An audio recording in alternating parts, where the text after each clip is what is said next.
Hello, beautiful, wonderful people. Hi, how's it all going? Thank you so much for joining us. Episode 23 of the Atomless. We are still in our little Wild West themed arc with our absolutely beautiful, beautiful guest, WallE, right here. Who's finding something very funny. Look at everyone shining a beautiful light. Nordally is wearing a hat. This is the best day ever. This is so good. Are we doing that? Yeah, go get a hat. Go get a hat. I'll go get a hat. I'll go get a hat. Hold I don't on. have any hats, so I'm just going to vamp for a little bit. Hi there, beautiful, wonderful people. My name is Matthew Eckberg, Captain Crail, and all things. Fuck yes, that is a hat. I can't wear my headphones over my hat. Wait. No, that's not happening. Okay. I'm so surprised that beautiful, wonderful Momo O'Brien didn't go get a hat, considering she definitely has a cowboy hat, like, right next to her. I do not know. That was my dad's cowboy hat that I stole for the videos. I have a witch hat beside me and some pink cowboy boots I could throw on, but I am quite comfy here. Dang, this hat shrunk in the wash, I think. A little bit. Oh, I'm sorry. There's a lot of sad news going around with this hat story that we're getting. Can't wear headphones, left it at home. Yeah, having a good time with your I'm having a good time. Shaun the Sheep themed hat that you're wearing right there. Nice. Lampshade? It's a hat. It's a hat that you wear when you go to a steam room to protect your. Okay. Have you ever been to the bathhouses? No. No. Weirdly. You'll get very ill. Those but famous New York if City you- bathhouses. Yeah, I mean They're they're a bad. great time. It will be a wonderful time. It'll be the best day of your life. The next I believe day you. will be the worst day of your life. But that day, best day. Perfect. My name's Matthew Eckberg, Captain Crail on all things. Find me, I edit this. If you're listening to this episode, you're like, this was fun. I want to listen to this, but like manicured. Then go on to all of your favorite podcasting apps and then type us in, and then we take this recording and then we add music and pew-pews and all that stuff. We also have a very exciting thing that we will share after everyone introduces themselves. I don't want to front load it. No, you should say it now so we can all go around and say our flavor. Oh, that's so good! Hey, gang. We teamed up with the Familiar Shop, and we have gotten Atomless themed soaps, which is so freaking cool. Kay was wonderful. We everyone spoke to them and then decided on like their own scents and which scents they liked and didn't like, and colors as well. And everyone has the primary cast, should I say, have one. I do not, but the Patchworks crew definitely does. Do we want someone to pick up and then say, "Oh, I have this"? Does anyone have like a nice log line stinger of their soap advertisements? Hello. Let's go. Would you like to smell like nature? Do you want to smell refreshing? Do you want to smell breezy, easy, oh so cheesy? I'm just kidding. There's no cheese scent in this. You should get Xenoecological, which has eucalyptus and bergamot. Bergamot? I don't know how to pronounce it. It's an herb. It's got eucalyptus in it, so It's you know, beautiful. it's zooey. I don't know. And I sure as hell wasn't gonna put garlic in my soap. So Yeah, that was a big shock to me. Despite all of our begging. there was no way. I cannot in good faith make a soap for me that is just garlic. Throwing that up. Nordina Liquidator, would you like to? What is your scent? Well, do you want to smell like you fight a rebellion on Tuesdays and then introspect on Wednesdays? Check out the Firebrand, a combination of campfire scents and incense. There's something slightly floral about it, slightly woody about it, and there's this nice lingering after effect for a little bit. It's been fun doing this because Kay sat down with each and every one of us and was like, here's 8 samples, which meant for Mo and I, she sent them to Canada. They sent them, to Canada. That's dedication. It's good. Yeah. Yeah. Basically, I wanted Azam to smell good, and I figured I achieved that. So check it out. There's also no cheese in my scent. I apologize for that. Dang. Guys, you're disappointing me. Speaking of cheese, hey Dylan, does yours smells like cheese? Does it? Hi. I do like the smell of cheese, and I would smell like it. Me, Dylan. However, would you like to smell like the foreshadowing that leads up to an eventual dentist appointment? This is a sugary scented soap. It smells like the scent used is cotton candy. It actually smells just like well, I guess that is the smell of cotton candy, like a light and airy sugary smell. And my camera does not do a great job at picking it up because the pink is a lot brighter than it looks on here, but it's pink, white with little black stripes for eyes, one black fur patch, and is so good. I don't want to smell like this myself, but I keep it by my desk and I sniff it throughout the day because I love the smell of it as like a freshener. I'm really excited about the herbal and the smoky, which are on their way to me right now. I'm very excited for me because that's my kind of like personal scent. So yeah, I like that we have like a variety that's so big. In this. Yeah, that's me. And I'm Dylan. Hello. And our last beautiful scent, beautiful, wonderful Momo O'Brien. Hello, I'm Momo O'Brien. You can find me everywhere at Momo_O'Brien and my content about immersive experiences. And Skye's scent is called Cowabunga and it's strawberry. Because I thought it smelled nice. Very good. WallE, what's your favorite soap? Tell me how and why. If Poncho was to have a scent, what would Poncho's scent be? Oh boy. I was gonna say my favorite soap, but now you said what would Poncho's scent be? Oh no. Both. Well, okay, my favorite soap. I'm a fan of CeraVe soap because I have sensitive skin. And CeraVe treats my skin just right. It doesn't dry me out, and it does what it needs to keep my skin baby smooth. Poncho, though, I think Poncho scent would smell like nostalgia and regret. Nice. So those are easy things to get into a soap as well. Yeah, it would smell like nostalgia, regret, and wood. Nostalgia, regret, and wood. Look, I made a candle last week, and that was very quickly filled with regret. I was full on expecting you to just say because the rest of us cheese and garlic. No. This was a real life thing. It's a lived experience. If we ever get a full just patchwork the ship soap, it'll be rust, cheese, and garlic will be the smell of it. Just chuck all the bad things in it. Wash yourself with our sales for that. But yeah, you can go find these soaps on the Familiar Shop, and we get a cut of the proceeds. So it does actually you're directly helping the show, and directly helping your beautiful bodies by smelling like your favorite character from your favorite AP. And if you buy it, we're officially your favorite AP. I'm hearing nothing else about it. Beautiful. And with that, beautiful, wonderful souls, do we want to fly through space / crawl through the desert? Space. Yes. Perfect. Previously on the Atomless. Azam, he. Ike. She. My name is Theriac. What's up? My name's Skye. Welcome to the patchwork, my dudes. You have a lead on where the next crystal is, the planet Nos in the Vanir system.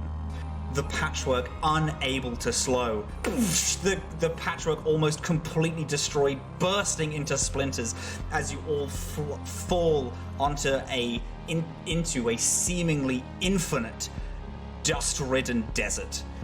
My name is Poncho. I'm the sheriff of these areas. I'm the sheriff of Nutrino Downs. I saw your crash. I saw your beacon, so I rode out here to help you out. As you all cheers, there is a boof from outside, a loud bang, and then another. I'm out the door. Sheriff! Poncho, you took from the Baron. We can't be having that. Baron is that angry about whatever I took from him. Just let him know he's not going to get it back. And let him know that what he wants, he's never going to get. No matter how many of you boys that he hires. The sun's setting on your ride here, Sheriff. I like to think I got a couple more hours left to duskfall. We're gonna be coming back in a week.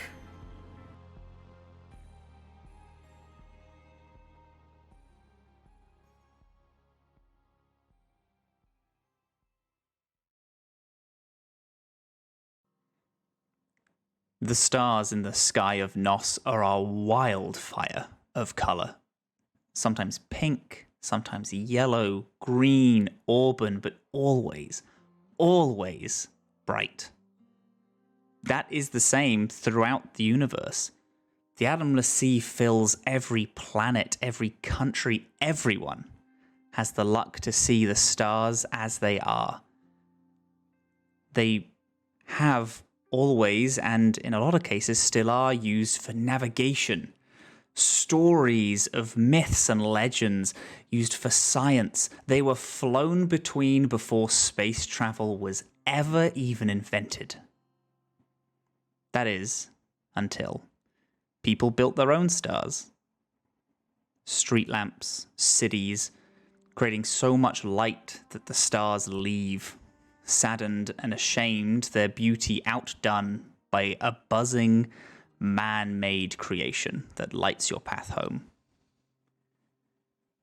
And through this, we build cities to better see the stars. We make buildings that reach higher and higher. We forge telescopes to try to pick out tiny specks of hope in the dark void. Isn't it a wonder, then, that the best way to see the stars is for the cities to not be there at all? Skye, Azam, you're hitched to a wagon. I believe it's the pair of you anyway. Getting pulled along to a shopkeep that you know before Skye gets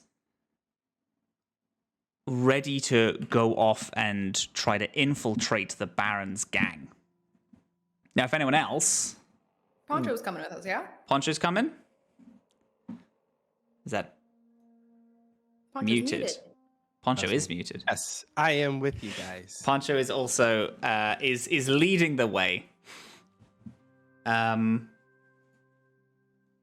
It takes half a day-ish to get to a small ruins of a town.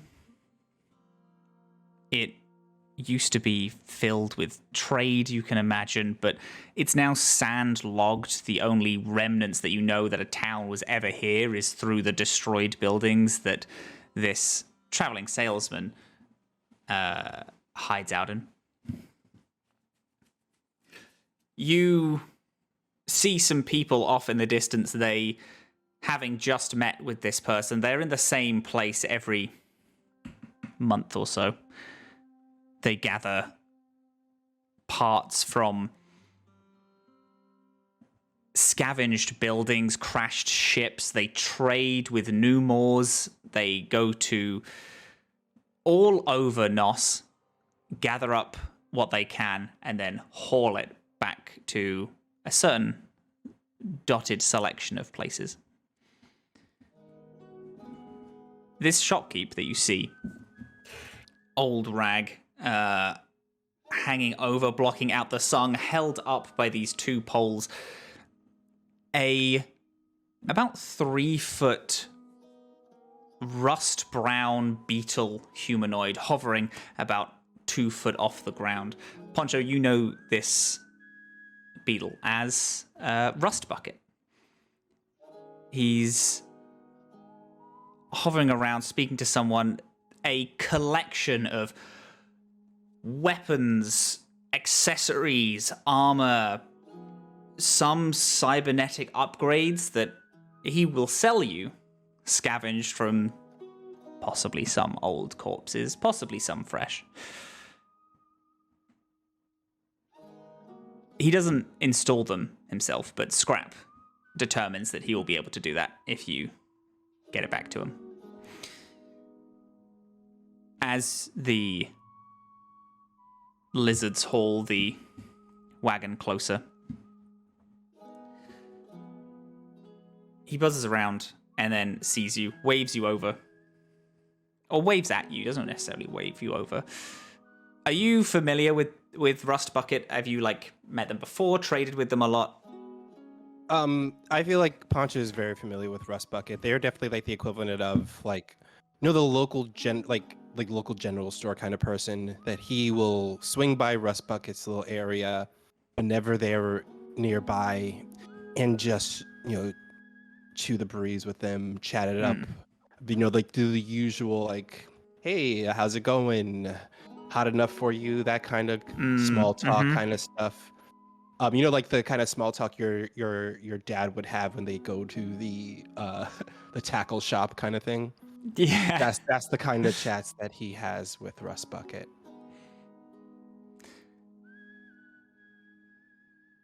As you approach. Oh, hey there, buddy.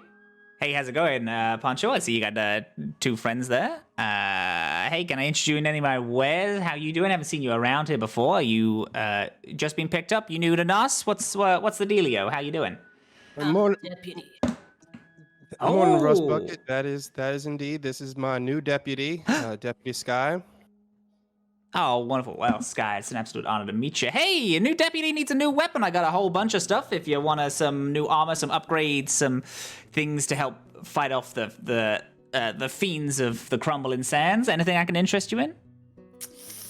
Matt, there was something on the list that I remember I really wanted, and I don't remember what it is. And I'm scared to open it up for fear of everything going away. No, that's fine. I will share the list. I actually believe that I could tag in the list. Give me 1 second. Anybody else remember? Because I said it, I believe, to the group. It was... I was like, dibs this thing.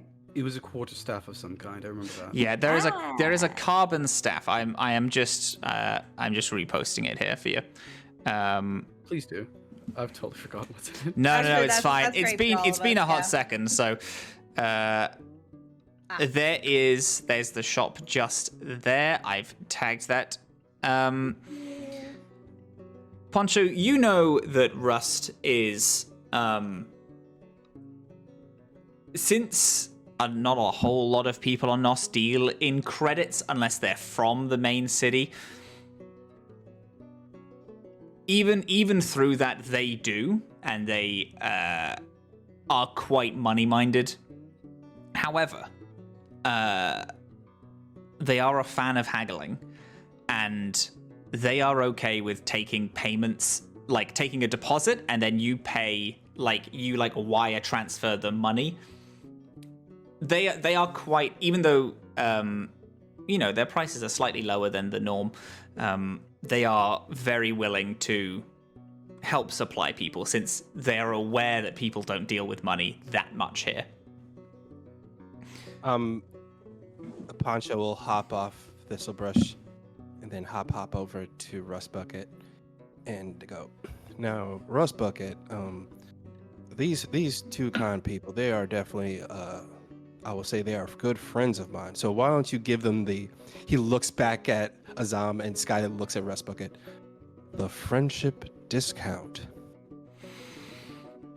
A little, almost a saddened shiver hits up them. Hey, your friend's good for it? Your friends, they willing to buy stuff today? I'm not going to give them the discount if they're buying one or two things. I can give them a discount if they're buying a couple more. If they're getting well stocked, then of course I'm willing to they're looking to get themselves incredibly well stocked because they have some important work that needs to be done, and we are relying on you to provide us with the tools we need to get this job done. Say no more. Say no more. I'm happy to swing a friend discount for you, Poncho. You've been good to me. Of course. Hey, I can knock off 100-200 credits on most things, and also, I can. I'm happy to. I'm happy if you, as long as you pay a little upfront. I'm happy to take some wire transfers. Tell you what, partner, I only got eyes for that staff there, and you wouldn't even be out any inventory, because I wouldn't need this one on my back. Do a little switcheroo? Buzzes over. Also, I'd like to say that everyone has collectively pooled your money together, scrap included. So anything you have is in one large pot. How much that pot is, I'm not entirely sure. I think Scrap had about 3 or 4 grand on him, which Can he's. I Yes. say that I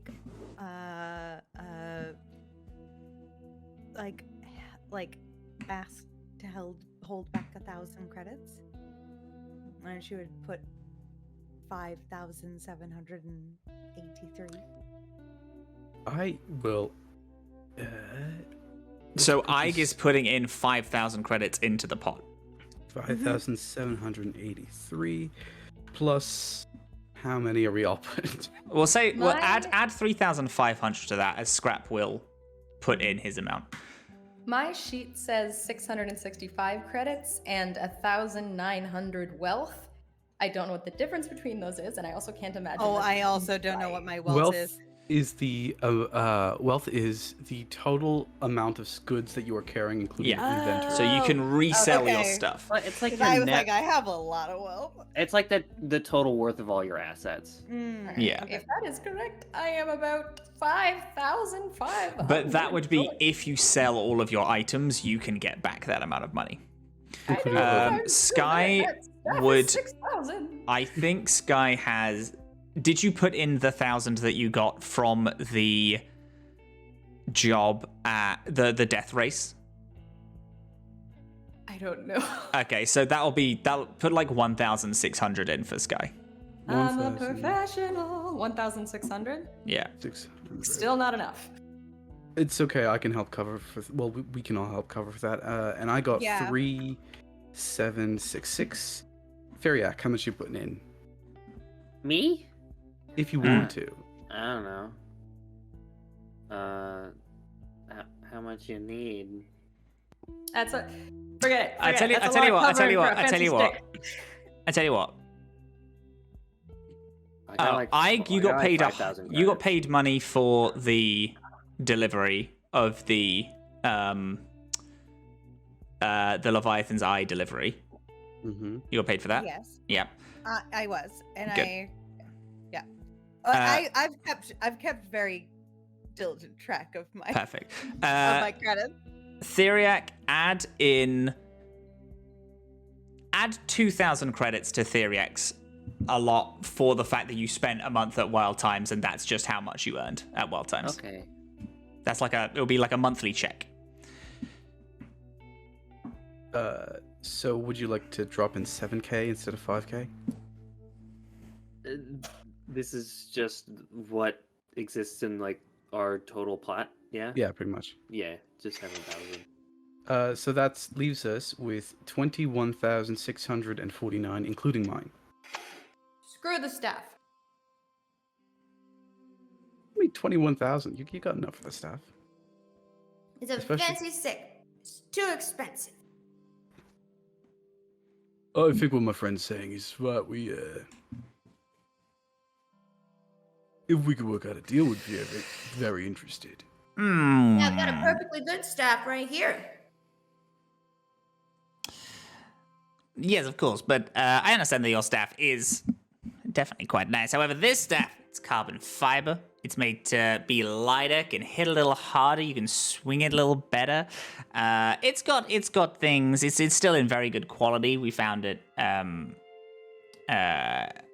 we found it as, essentially untouched in a small armory on the other side of the planet. So it's got like a lot of things that, can still be, it's still got a lot of life left in it. It's nowhere near close to breaking. So I would actually recommend that we would take this staff. If you want to last, you're a new deputy. This land's very dangerous. A lot of dangerous monsters, all that stuff. Hey, why don't you take a little, why don't you take a new staff on your way? Clearly you care about staffs very much. I see it's almost the only thing on your back. I'll give you 2,000 and this staff straight from the lower decks of Saga. You know a lot about the lower decks of Saga? I know. It's a very prestigious place for staffs. I know about Saga, right?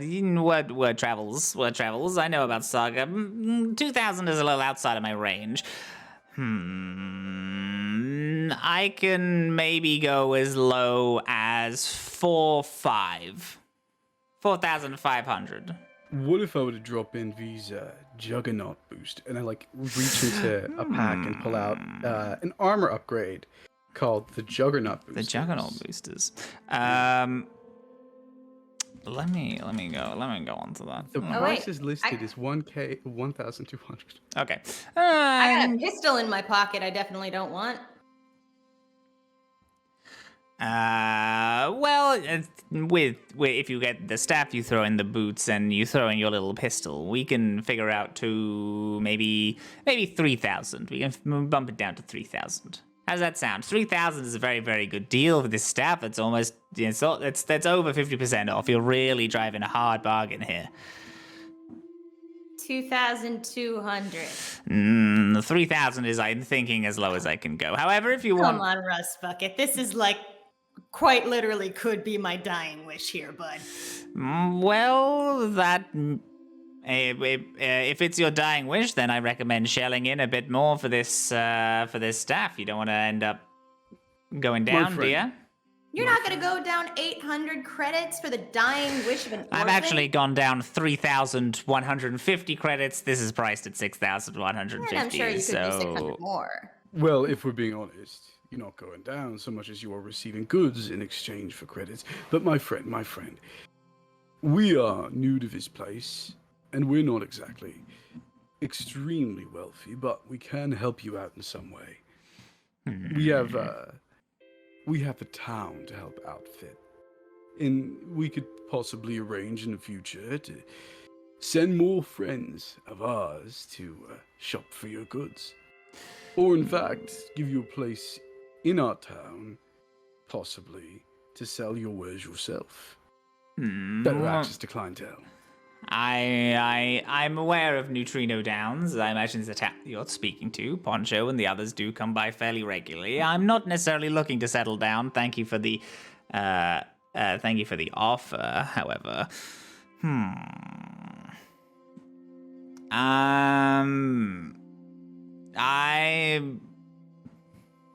I can't really go lower than 3,000. However, I'm happy if you want to pay 1,000 now, you could pay the 2,000 later. I'm okay with that, but you have to remember to pay it. If you don't pay it, we can get people involved to pay it.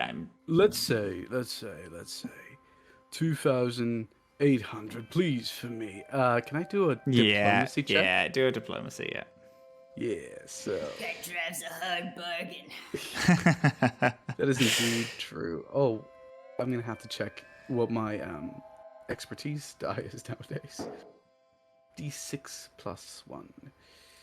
I think this lipstick makes my drink taste weird. What are you drinking? It's just my iced tea, but there's a tinny taste to it. 20 flat. 20 flat? Okay, 2,800, but you pay all now, and I get those 3 items, then that is fine. I can do that. I only have 2,265. Can I I'll cover you. credits off you? Thank you. Yeah, I pull out some extra credit chits and hand them over along with the Juggernaut boosters. Okay.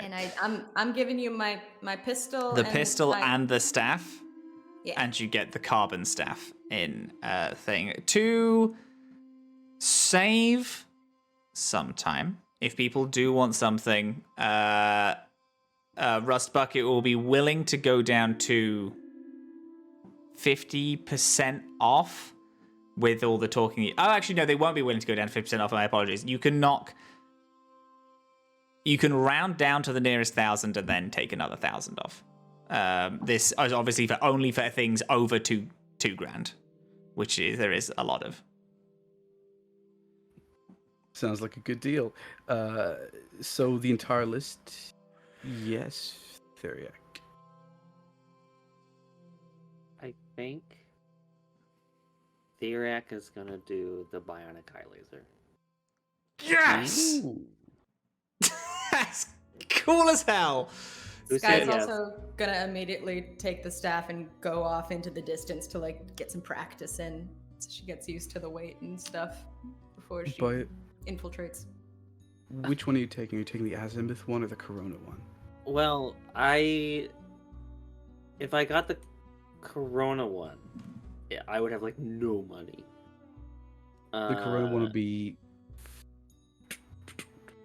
6,000. Yeah, you can take that for 6,000. I don't have 6,000. We have enough in the pot. I will say that.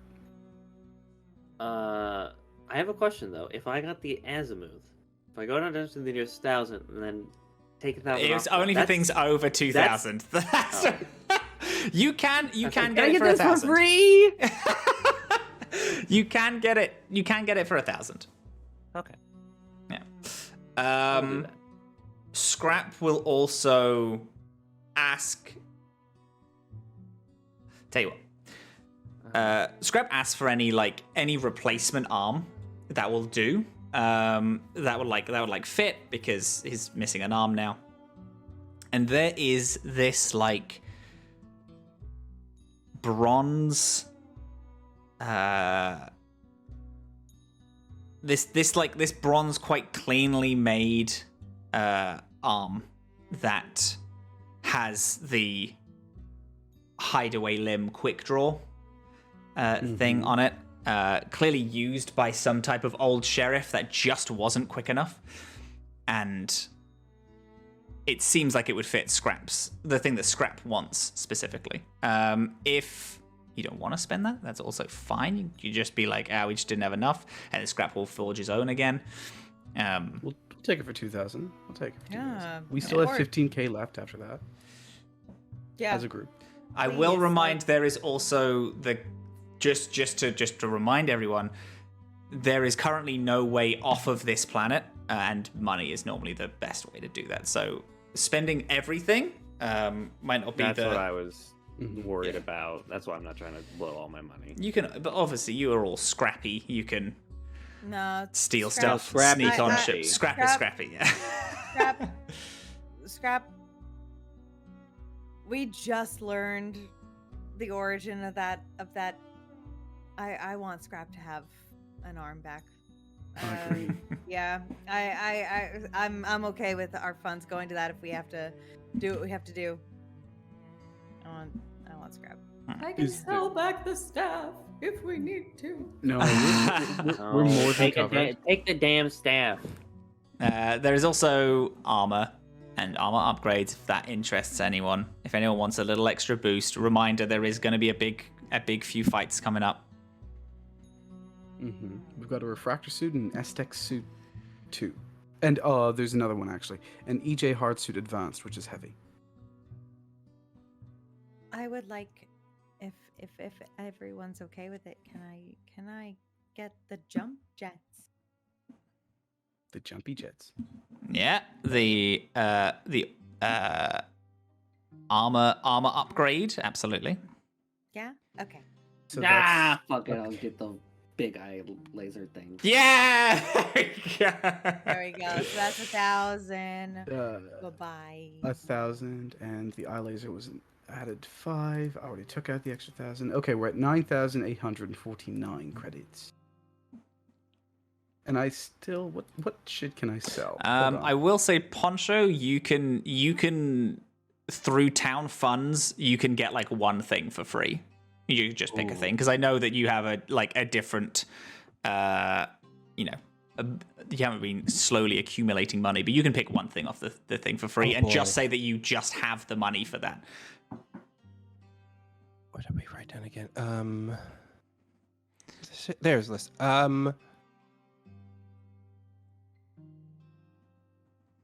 Think Poncho would definitely go with the probably the X-Tech suit is what Poncho would take. Perfect. Yeah. Perfect. Absolutely. You can take an upgrade with that if you want as well, considering that the main great thing about it is that it has a lot of upgrade slots. I'm not sure what upgrades he would take though. I mean, it has 2 upgrade slots. You don't have to take anything, of course. If you don't want, that's also fine. No, there's no upgrades that he would take. Yeah, no, he would just go with that. He would just stick with the regular X-Tech because I don't have good armor already. Gang. Forgive me. I haven't done anything with my whatchamacallit. My inventory for a long time. How do I add shit? You'd go onto the creator. I gotta go to creator. You'd switch to the creator, and then instead, when you search for the thing under the category, when you find it, you wouldn't click buy. You'd just click add to inventory, since everyone is currently sharing a money pot. Yes.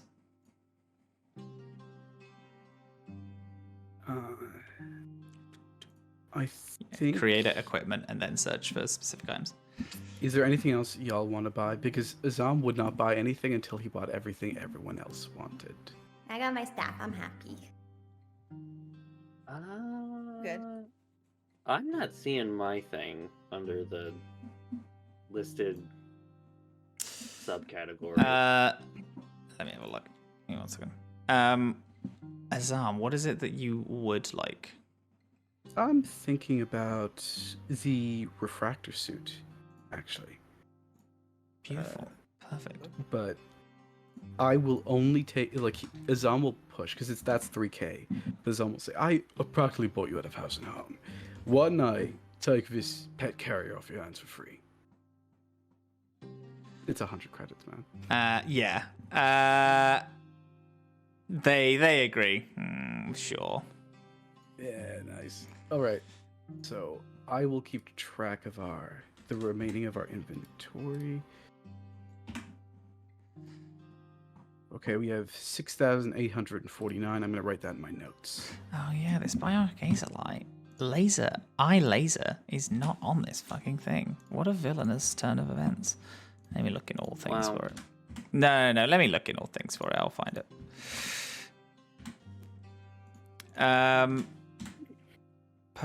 Perfect.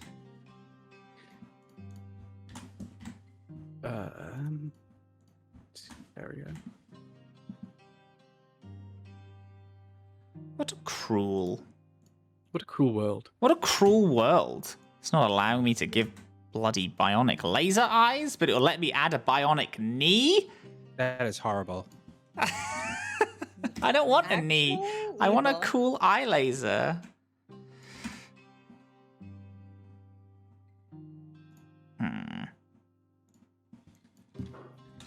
No, give me 1 second to find this fucking little thing. I'm gonna add some stress relief essential oil to my little aroma pot. Skye sniffs some aroma. Aroma is what they call a drug from Saga. Yeah. Gosh dang it, bud. I also can't find it. Well, let's, if it's okay, just write down that you... You want me to write? You can not sign up for this. If you go to the bottom of your inventory, there's a notes section, so you can just copy paste. Single attack. You have a bionic eye. It's not implemented yet. You can go and ask Scrap to implement it, and Scrap will do it for you. So it's everything but, actually attached to you. Or you can just say, since Theriac is regrowing, it's so easy just to fit in a new eye. Oh, I like yeah, that. that was my idea, is that it doesn't even require like extensive surgery. It's just you put it in. It's just Put an it easy in little. while it's growing. Yeah. That's kind of cool, actually. I like That's that. really cool. Perfect. Yeah.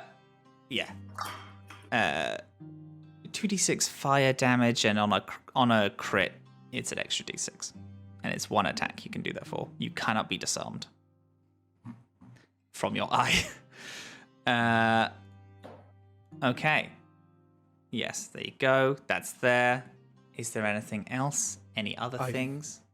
I feel like somebody might want a combat controller, which would be 2K. However, I've changed my mind for reasons, and I'm happy because I did get what I wanted, so we're okay. But yes, thank you. Or I did want that earlier. You wanted the combat controller? Yes, I had put in live chat like way at the beginning of this, but Yeah. through the RP as it's gone, I'm good. Okay, sure. Okay. It'll come up again in the future. You can if you yeah. get to like a super mall, and I'm just like, yeah, here is everything you could, or like here's a website where you can just Google things that you want. I have future plans. Okay. I'm good right now. You buy and sell lots of things, and it takes a few hours of just like bartering, and there's a Rust Bucket pulls out items and puts things away. Tends to some more people as you browse. You haul everything onto in like this nice dusty wooden chest that Rust Bucket pulls up to put everything in, and helps you put it onto the back of the wagon. Anything else? Do you have anything that's non-combat related? I feel like we could use some small stack of rations if you have them. Well, I have some personal supply in back, of course. If you like to buy them, I can give you 10 for 100 credits. 10 Sounds days.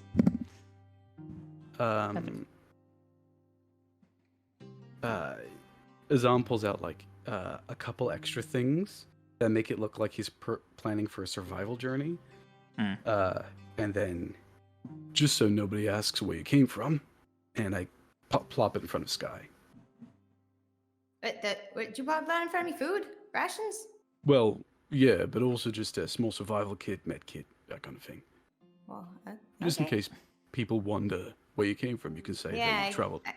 I assume the wagon's not coming with me, so I might have to be like, oh, I made a long trek for 40 days and 40 nights, you know? You sure about this? Why not? Don't whine on me, Skye. It's serious. Well, don't act as if you don't put yourself in danger all the time, even though it's dumb. Of course I do, but... Skye, he hops over to Skye and looks up at her. Now, Skye, I know I gave you a bit of a... want to apologize for giving you a bit of a negative pushback when you brought up this idea, but I want to echo what Azam is saying. You don't have to do this if you don't want to. It seems like it would be helpful. I feel like in life you gotta do a lot of things that you don't necessarily want to do because it's the right thing to do. All right. Well, You know that you don't owe anyone anything, right? Oh, yeah. I just want to make sure that this isn't some sort of to point out what I would do, some sort of weird penance to make for what you've done in your past. Nothing like that, right? Gonna side-eye the sheriff real awkwardly. I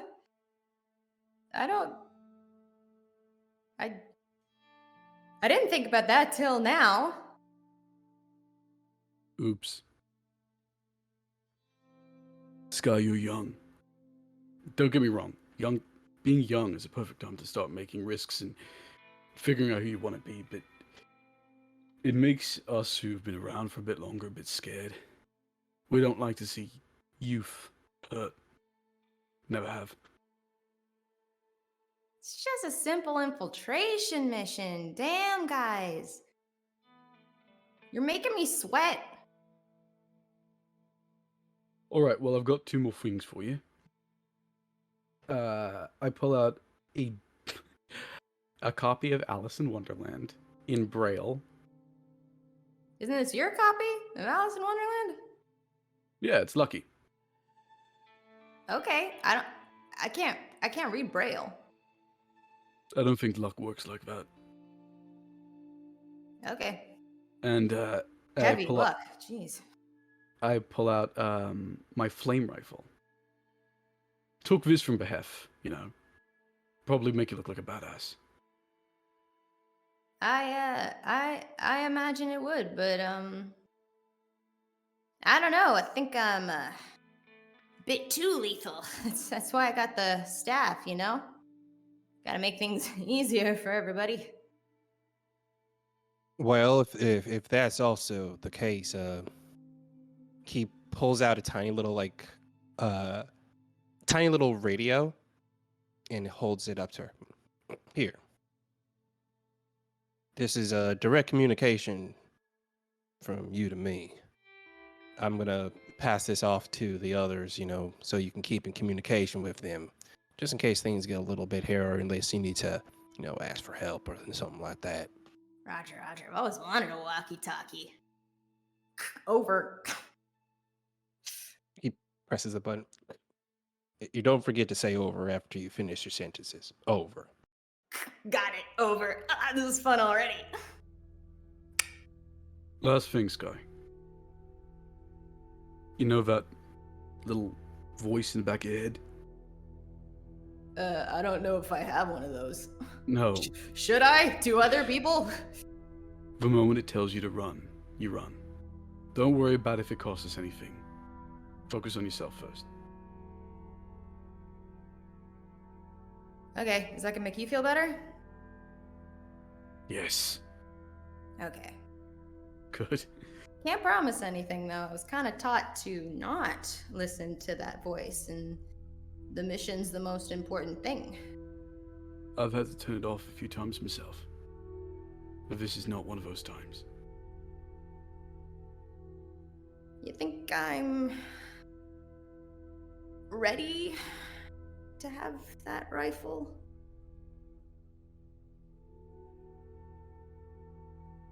I have a rule. I don't push innocents into battle.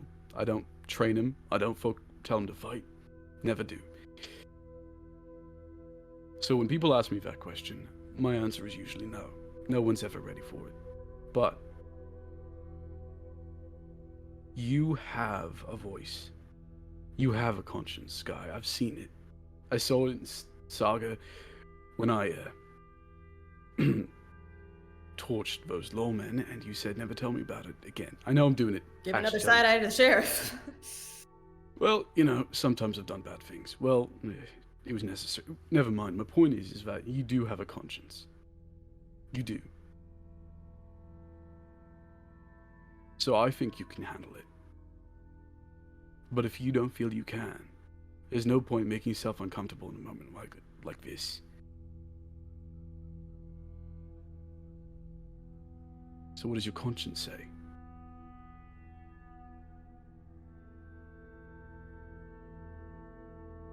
I don't know.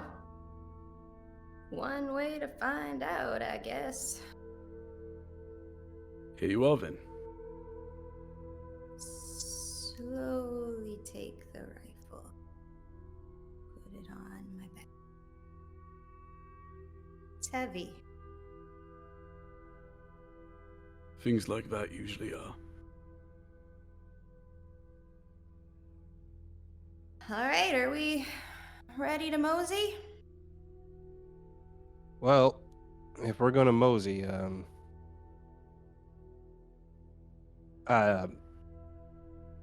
you're also gonna need this, and he like gives her some extra ammunition and a little. I don't know if I'll knife. need this much, but thanks. Look, you gotta sell the part. You're not just going up in there looking like some bright-eyed kid who's gonna be looking for trouble. No, you gotta look like you are ready, who's done something like this. I think I can handle that, Sheriff.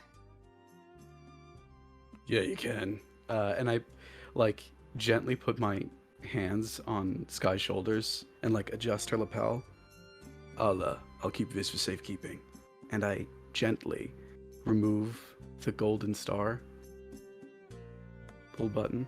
Yeah, I guess that makes sense. Don't worry, it'll be here when you get back. And I tuck it in my shirt. You're ready. All right, we going our separate ways. Yeah. Yep. See you in 7 days. Oh, Sheriff, can I actually talk to you real quick? Oh, of course. And he hops. I whisper in Poncho's ear just before they cross me. If she asks if I'm gonna cry, you say no. Understandable. Don't worry. He hops after Skye. You think Azam's gonna cry?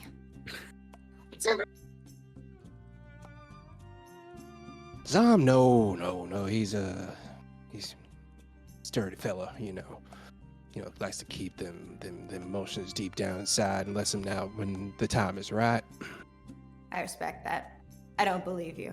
Listen, I need you to do me a favor, okay? And I take out an envelope. I'm coming back in 7 days.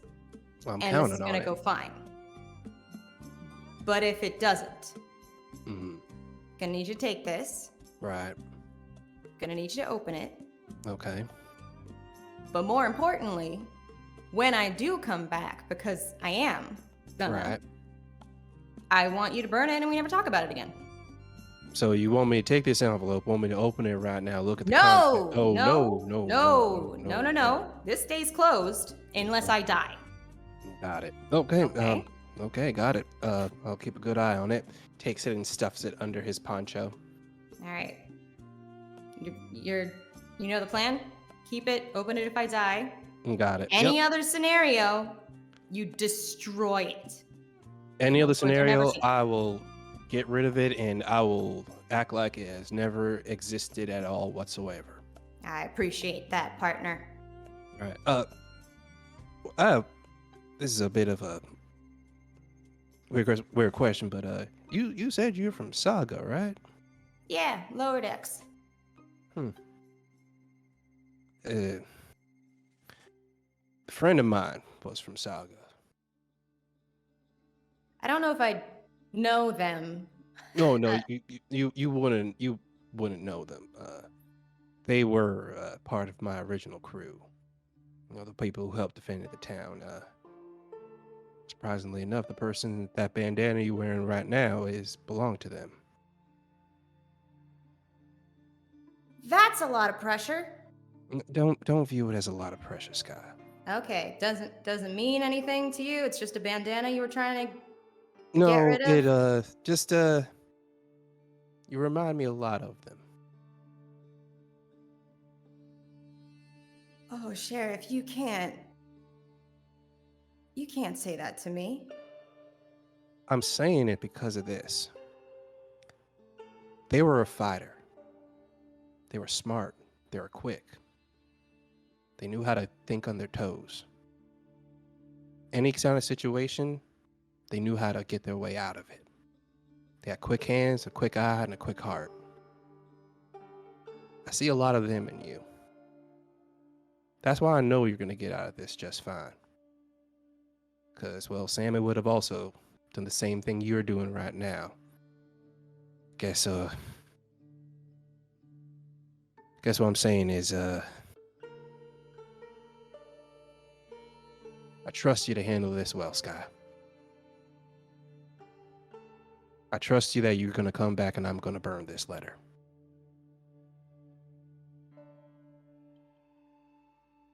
Thanks, Sheriff.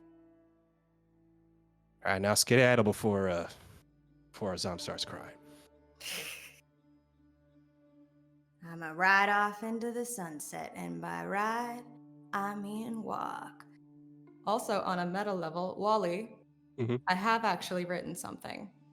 So that letter is now in your narrative hands.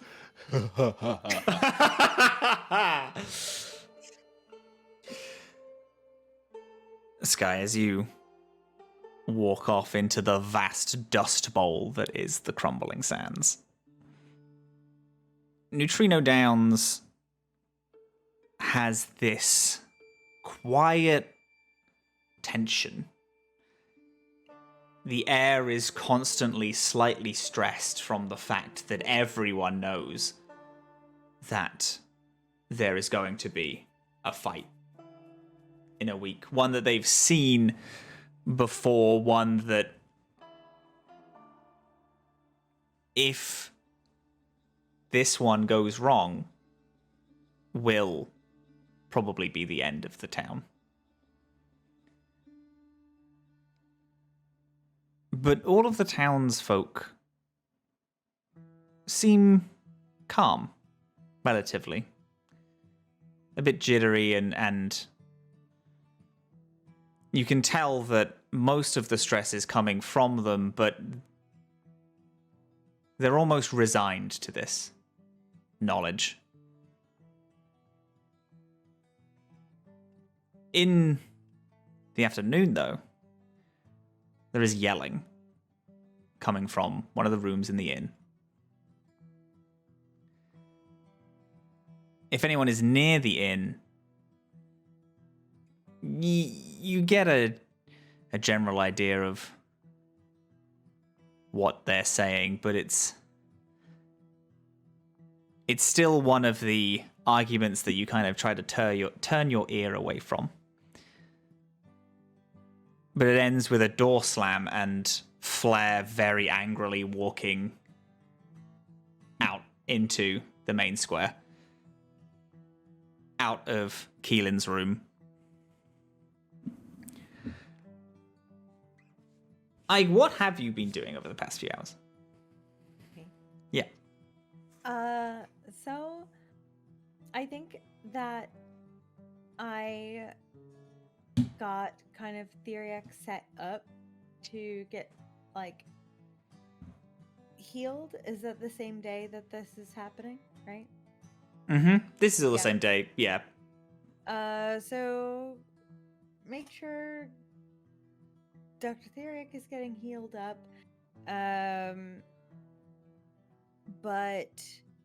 And maybe seeing Skye off. But I think that after making sure everybody is headed in their right directions, I think I get a little lost. Not sure what she should do. So she probably does wander back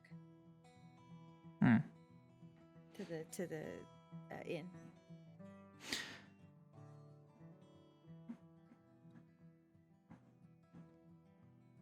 You see, as you're approaching, Flare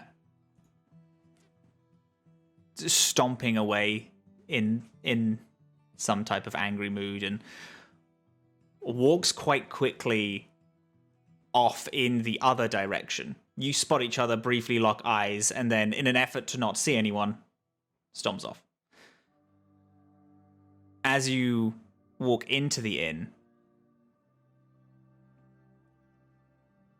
you see Kelin leant against the banister, looking out over the saloon. His rifle strapped over his shoulder, his a collection of bandages over his chest. But you only can tell because they're slightly poking out of his armor that he's already dressed in. And he has a packed bag to his side.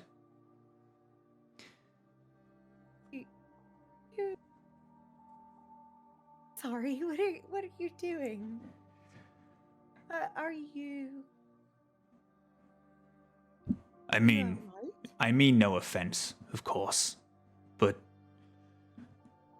we're not. I'm not in the game of dying today, not for this town, really. So I'm gonna shoot before they come back. Ooh.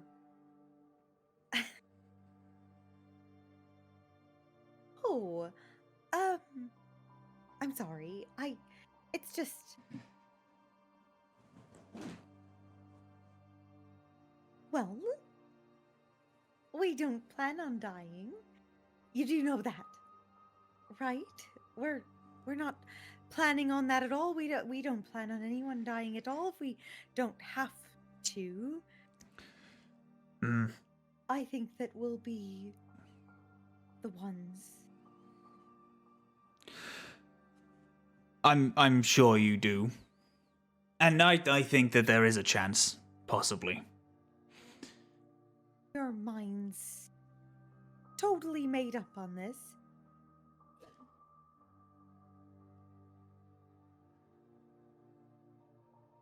I thought that someone coming by to pick up the remnants of the patchwork was a bit too good to be true, and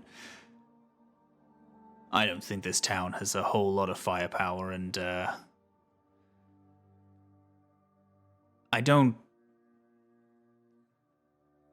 like the fact that Skye has gone off on their own. With what Flare has told me of the history, I don't believe that she's one that's going to be coming back for us in a positive way. Oh, I'm sorry. I'm so sorry. Kelin, right? It's Kelin. Mm-hmm. I'm sorry. Have you checked in with Flare about this situation, this decision that you made? I saw him storming off quite angrily. It looked like it. Is he on board with that? Actually, let me ask you a different question. I'm sorry. Just another one. I'm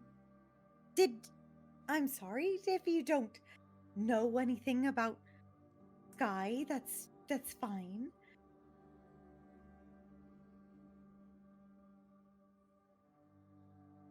We do.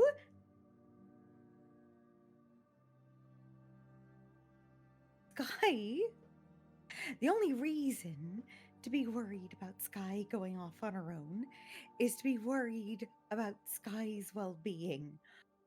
Nothing about any of us should be worried about whether or not Skye would come back for us. Skye hasn't killed either of you. She's had plenty of reason to.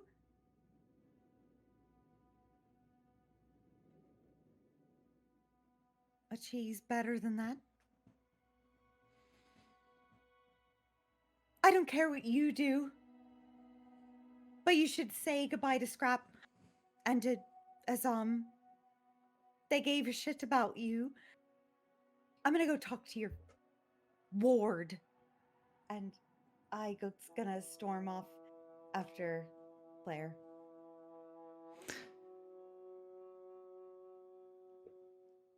You feel like words. You feel like Kelin is going to say something, but as you storm off, Flare didn't get very far.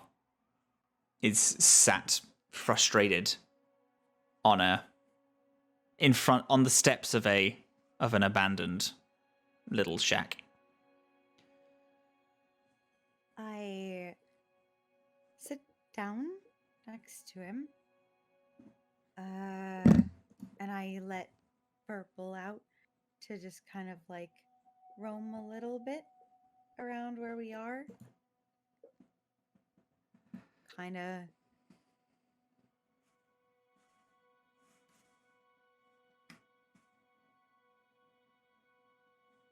I ran into Kelin.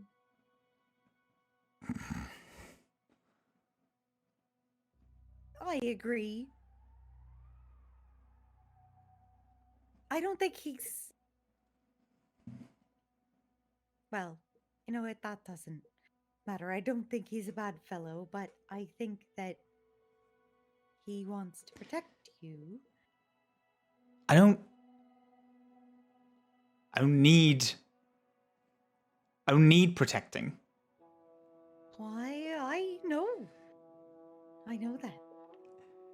And he's not gonna go. He's a fucking coward. He wanted me to go with him. And obviously, I told him to fuck himself. Good. That's all right. You don't have to go with him. It's like,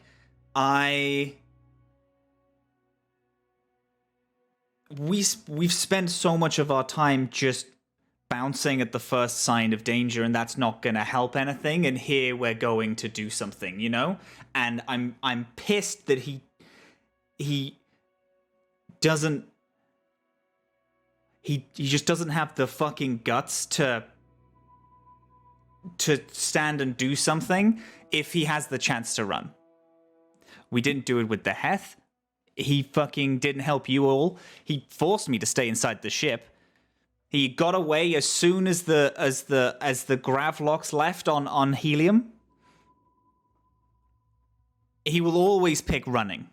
He'll never pick fighting, and it's just a fucking coward's way out. We should fucking fight for things now, because monsters are like ruling this galaxy. Every bit. And if we don't fight them, they will always win. And I'm fucking sick to death of running constantly.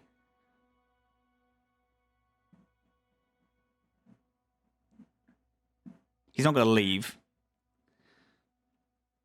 He's, again, fucking coward.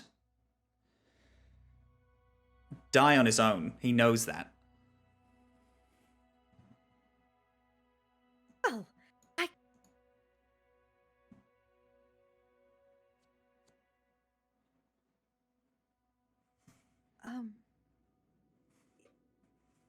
I don't think... I think you're right. I think you're right about some things. I think you're right that we should fight, and when it's warranted, and here it definitely is, and it is in a lot of places. But I don't think cowardice is probably right. I mean,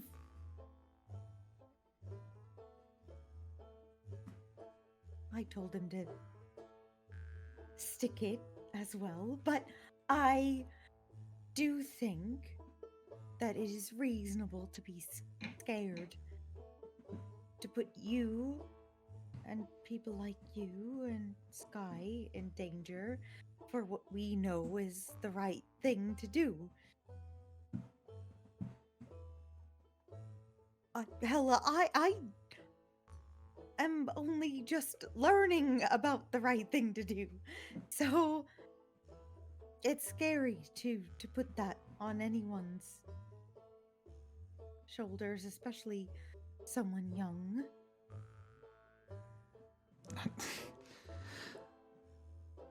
That's just it, though.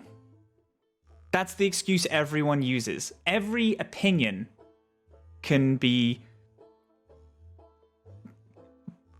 ended, pinpointed, shut me down by saying, oh, you're young. You should stand up for what you believe in. Oh, you're young. You have your whole life left to live. You should leave. And, oh, you're young. You have so much left to learn. Oh, you're so young and yet you're so smart and so talented. Oh, you're so young. You have no idea what you're talking about. No one gives any of us a fucking chance to make decisions on our own. Flare.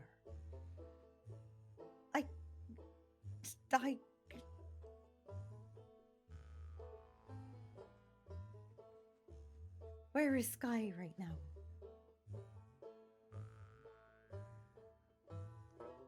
She's gone to try to infiltrate a gang. You think any of us like it? You think any of us are thrilled that she's in the snake pit? You think any of us are sleeping soundly? No. But she had her mind made up. She's tough, and she's strong, and she's capable, and she will probably be fine. But she is in charge of that. And that's how we do things. We worry about her, and we tell her what we think, and we tell her when we think it's a terrible idea.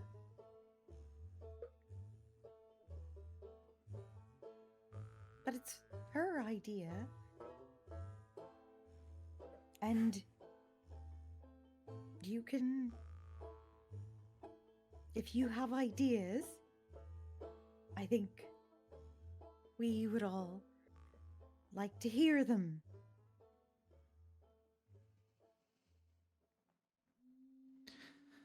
I don't know. I don't have any ideas for now. I want to help build a thing that people can, fix themselves up. I have that. I want to build like a. I want to use the power of the sun to make us a wagon that will work on wheels. I want to do that. Okay. I want to get my fucking leg working again so I can skate. Well, maybe we can start there. Okay? Like, I'm sorry, we haven't even really talked about it, but maybe we can work together on that after this. I mean, you're staying, right? To help the town. We'll get off this planet together. And when we do, maybe that'll be the next thing.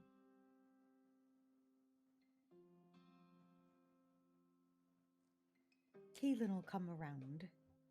He's worried about you, and he's acting like a big old fuddy fucking duddy about it, but he will come around.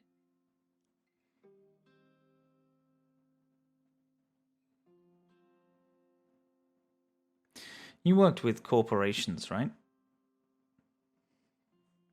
I mean, I have.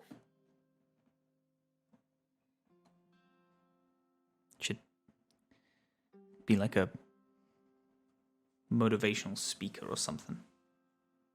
Oh, I don't think no one in any of those places would ever listen to anything I have to say. I'm just some lady. That would be silly. But I do know a thing or two about this group. And you're okay here. And Kelin will be okay here as long as he screws his head on right and stops talking poorly about good people. He'll get it right.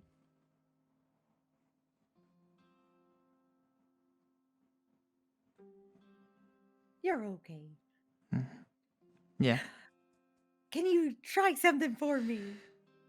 Yeah. You see Purple over there? Hmm. Well, just, can you give a little spark? He'll come eat it right out of your hands.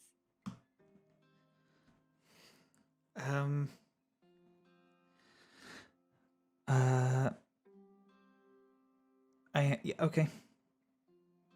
There's electricity there, and there, and she'll point to like where she remembers seeing some places to draw from.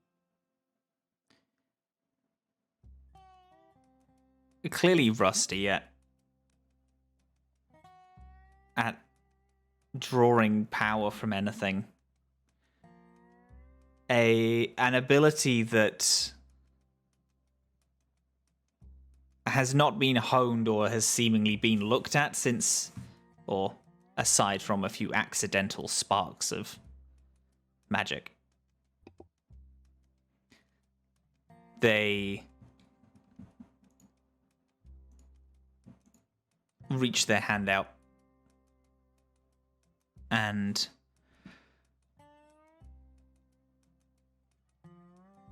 pull a small, what you see as a thread, but to them just feels like they're like manifesting this small spark in their hand. It's nothing like yours. It's small and unstable, but they managed to hold it for a bit. Eyes has widened and they readjust their stance with their arms, and as they do, their like sleeve falls down a little. And you see small heth markings on them. Little implants where they have been jacked into larger machines. And they reach out. Purple runs up. Their long anteater snout almost sucks up the energy like a straw from their hand. Flare doesn't really acknowledge this aside from a slight proud smirk on their face, and as the energy dissipates and they let go. Give you Nod. a pat Yeah. on the shoulder.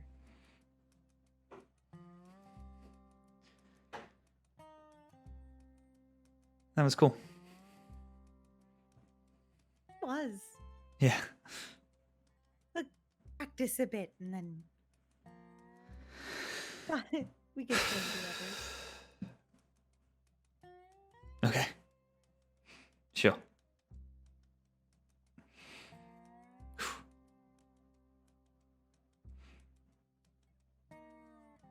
As this moment happens and Flare slows speaking, starts speaking in almost one-word answers to any form of questions that come up. But they do keep looking to that point that you pointed out. And even when you walk away and start doing other things. You see them continuously pulling these small sparks into their own hand. And if Verpal stays, feeding them to Verpal, and if Verpal runs and joins you, then pulling them and then letting go and watching them whiffed off into smoke. I think that if one way, as I'm walking away to do the next thing or go help the others, if Verpal follows me, but I see that Flare is still toying with that, kind of give a little smush to the face and a little peck on the forehead and nudge them and try to scoot them back that way so that they keep practicing with Flare. When the sun begins to set and you just check on the two of them, you see that Guy has joined Flare and Verpal, and Flare attempts to pass this almost small ball of electricity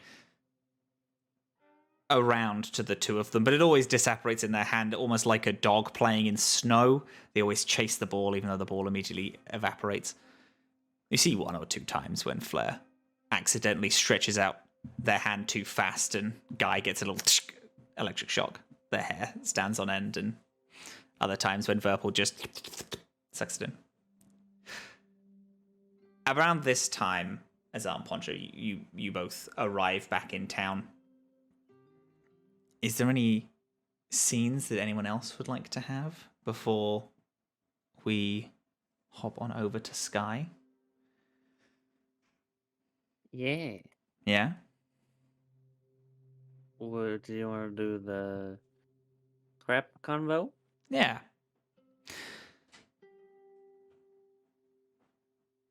Theriac, are you spending most of your time resting? Most of my time resting, yeah. Yeah. Just kind of And snoozing hanging away. out. Yeah. Doing whatever plants do. As you bask in the sunlight, there's a shy knock at your door. Any form of grunt signals to the person on the other side to open it, and as they open, you see Scrap. Their missing arm has this collection of bandages over the metal plating that is where you would slot in another arm, clearly to stop sand getting in the little nooks and crannies of it, more than it actually helping. Uncharacteristically, Scrap walks in shy, smaller than his normal loud persona. Hey, Doctor. Sorry for coming in. I know you're resting. I got just something that's been on my mind a little bit. Do you mind if I ask you a question or two? Sure.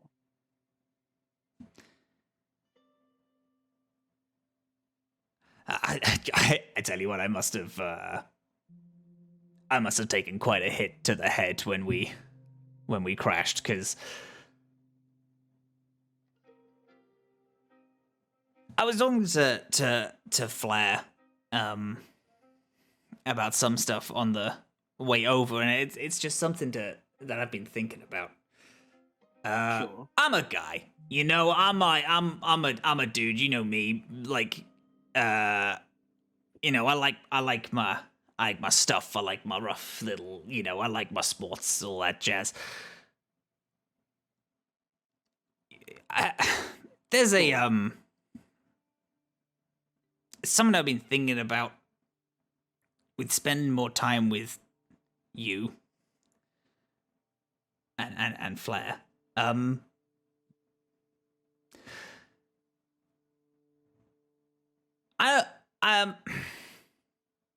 What's the So you're obviously like different. You in like a plant, so you don't really like ascribe to normal gender things. And I'm hip with it. I like saying pronouns when I meet people and all that stuff. I'm wondering like how you came to that conclusion that you don't ascribe to like any of them. Well, first of all, that's incorrect. On Raxel, we do have sexes. We're not genderless. They're still male and female plants and intersex plants. Oh, right. Okay. That is, I think, a very animal fallacy. That plants have no sex just because it's not utilizing what you understand as reproduction. But that's not what you're asking.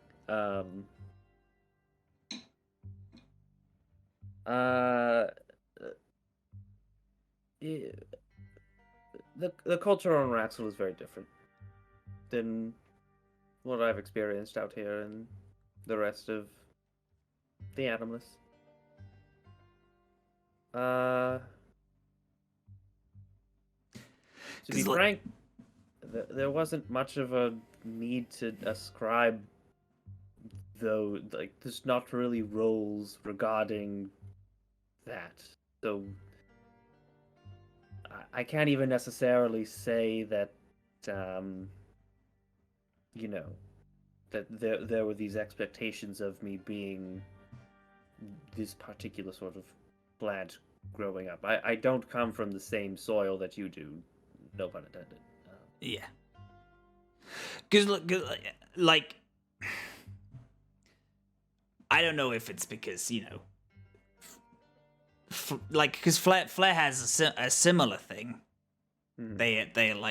They like the theys a lot, but also they're fine with the he's, and I always just thought that was like a normal, like an every, or like maybe it's because he lost his. Do you think a rat could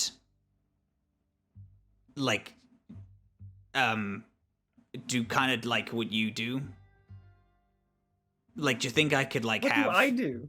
You're like, you just said the whole thing with you use like theys and all that. Could a rat do that too, do you think? Or do you think that would be like... The pronouns of they, them are not locked by species. No, I know that. I've seen loads of people with it. It's just I don't know if it how does it fit? What's the... That's not for me to decide, is it? I am very good at classifying taxons.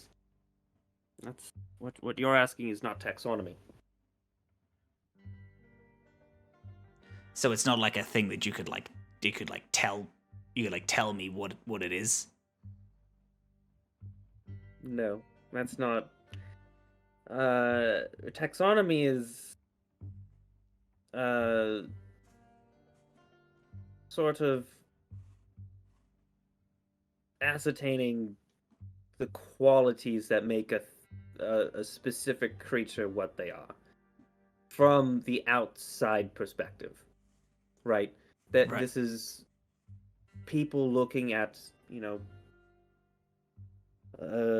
dragons and nematodes and symbiotes and various crops and describing, well, this is what this is. This is how they reproduce. This is how they behave in these environments. This is the environments they prefer. What you're asking is to classify yourself. Right. Mm-hmm. That is something that is, regardless of what I in my mind, to classify you as is not going to in any way resolve the internal struggle that you are having with this identity.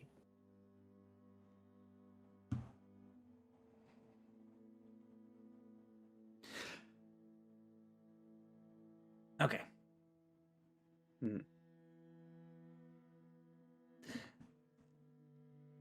I like the two ones. I think Flare has like a cool thing with it.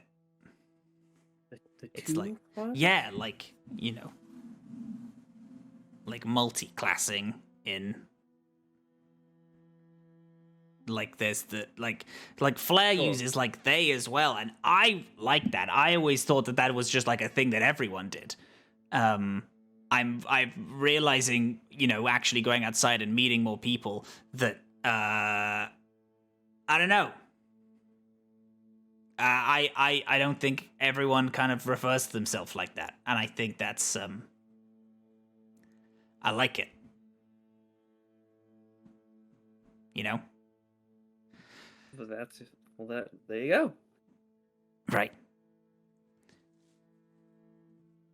Okay. Is there anything I can help you with? Oh, it's a weird. No.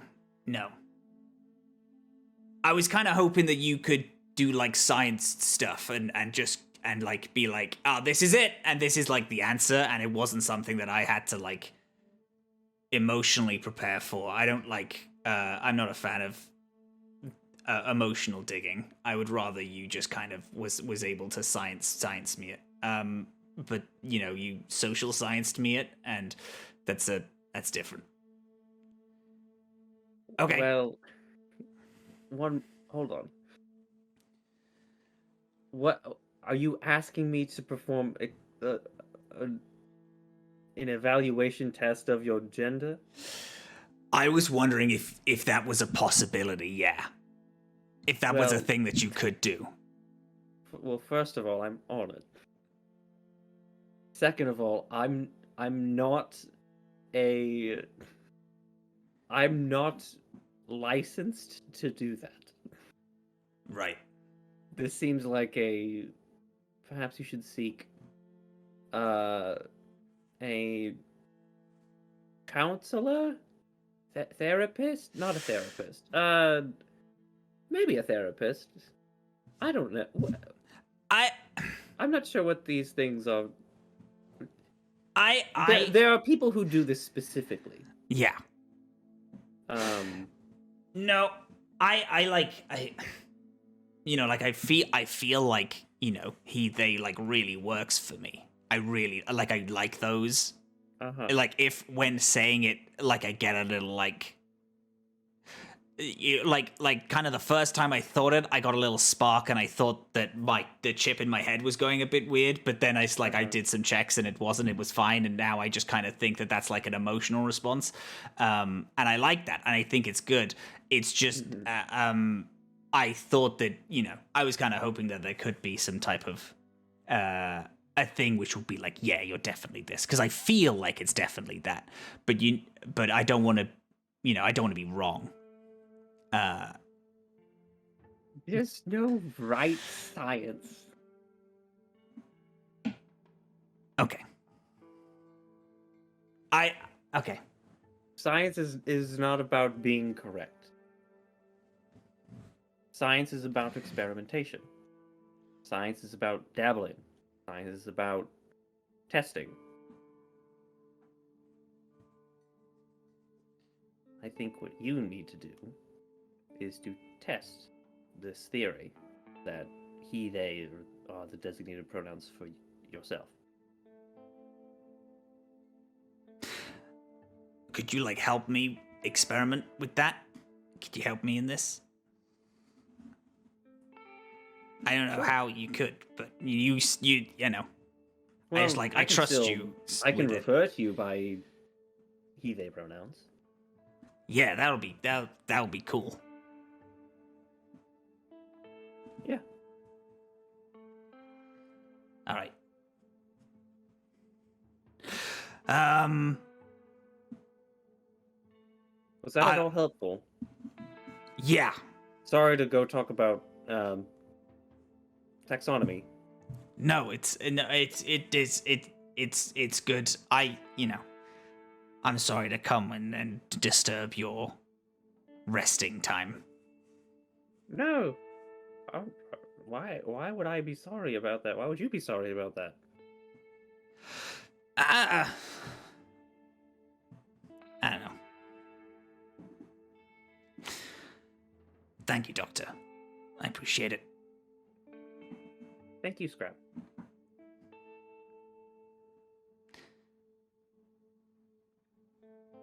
And then Scrap stands kind of idly for a bit and then nods to themselves, staring off into the middle distance like they're thinking things through. You rest up, Theriac. I appreciate that. I appreciate you. I'm gonna go get things ready. You have a good day. Thank you. And you come back if you have any conclusive evidence. Aye, Doctor. And they open the door and again shyly leave, but there is they seem to be more the bravado is like coming back to them with every second that passes after this conversation.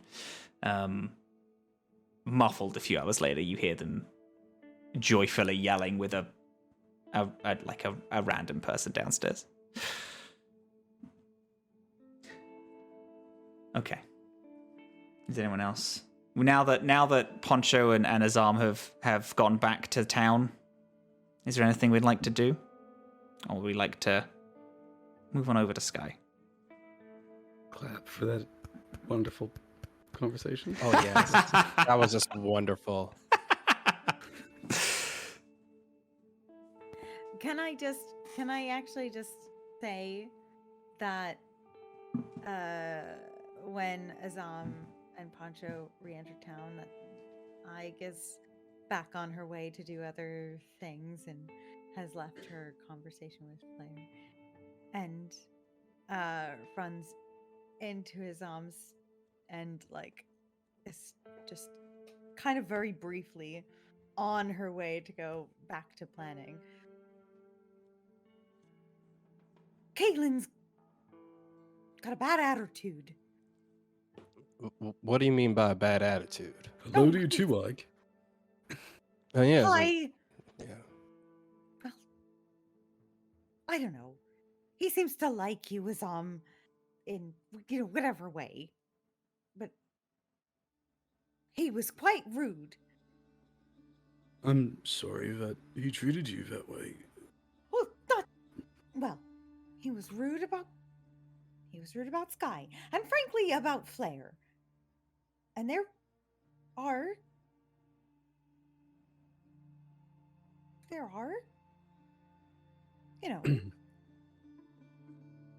I feel like you're telling us the result of a conversation, but you're not exactly engaging in what happened. Well, I don't.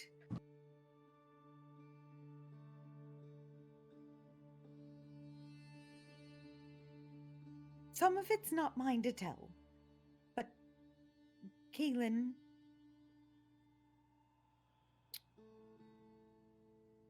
I think wants to leave before the fight. And he had choice words about Skye's character. And I didn't like that, and I told him off.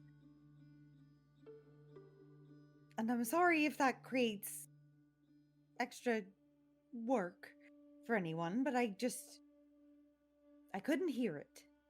So I just wanted you to be aware before you walked into a big old mess. I hate to break it to you. Mm-hmm. Look around. We're in a big old mess. Oh, I agree, but at least we're trying to do something about it. Well, you gotta understand this, Ike, is that in a situation like this, people are gonna, what's the term, fight or flight. Mm. Either they will stick around and fight, or they will run away, and it's perfectly natural. That's why I posed that offer to y'all when I asked y'all to do this. I think what the issue is, if I'm gathering this right, is Kelin objects to the fact that we let Skye make her own decision, whereas Kelin would prefer to make a decision for Flare. I think,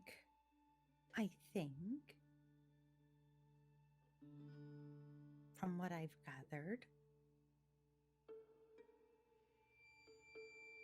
it's a little bit more like that he thinks we are gonna be bad for Flare. And he's putting that all on Skye. And I didn't like that. So I will talk to him about how they treat our girl. that's right. That's why I wanted to talk to you. Good. Okay. You might want to go and help Theriac with what medbay you were saying you're going to build? Much to do. Oh, I had a talk with Flare, and I think they'll be all right. It's good. I got you something. And I hold out a armor set that I just purchased. Yours is kind of, I did my best, but, well. What does it look like? Pull up your silky refractor suit.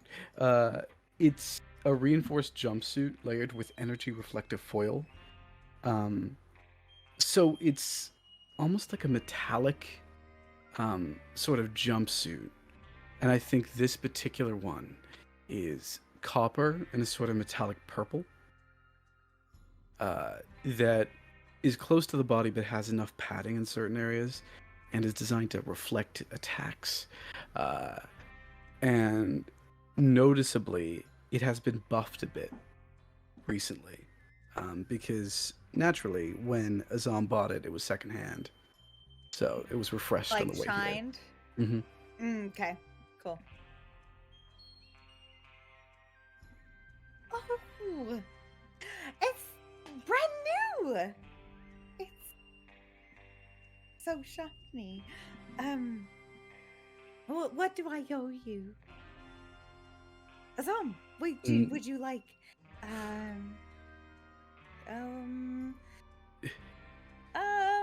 and she's like looking through her bag. You don't owe me anything. Okay. Okay. Wait, well, Look, I got it.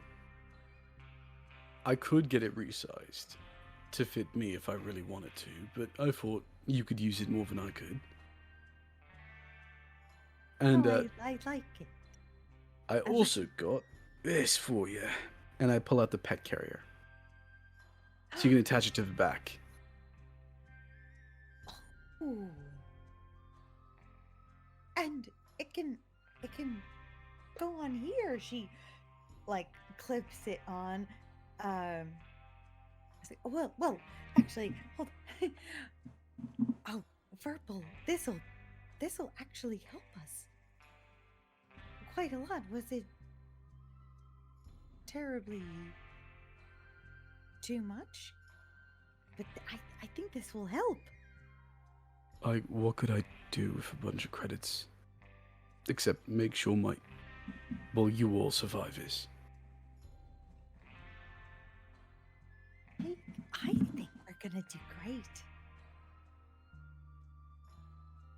Ooh, anyway, I suppose I have a discussion with Kelin to engage in.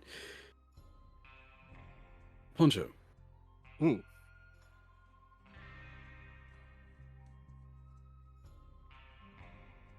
What exactly do you want to do to prepare for this?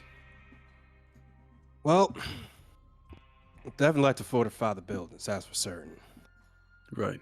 Turn the buildings we chose to be the med bay and the Union Point as, do what we need to do to fortify it and turn them into strongholds. I meant, how do you want to work with the populace? They're gonna need someone that they can trust and listen to, and that cannot be me, because, well, with luck, I won't be here beyond a fortnight. Well, I mean, I am already sheriff of this town. What else is there beyond that? If you're sheriff, reassure these people. Tell them what the plan is. Remind them what we're fighting for.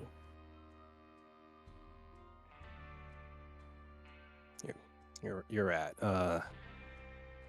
Maybe I'll gather up everyone in the center of town hall. Let them know what's happening. I think that's a grand idea. Okay, I'm gonna go have a good cry now. Excuse me. And I head out. Yeah, I knew he was gonna cry.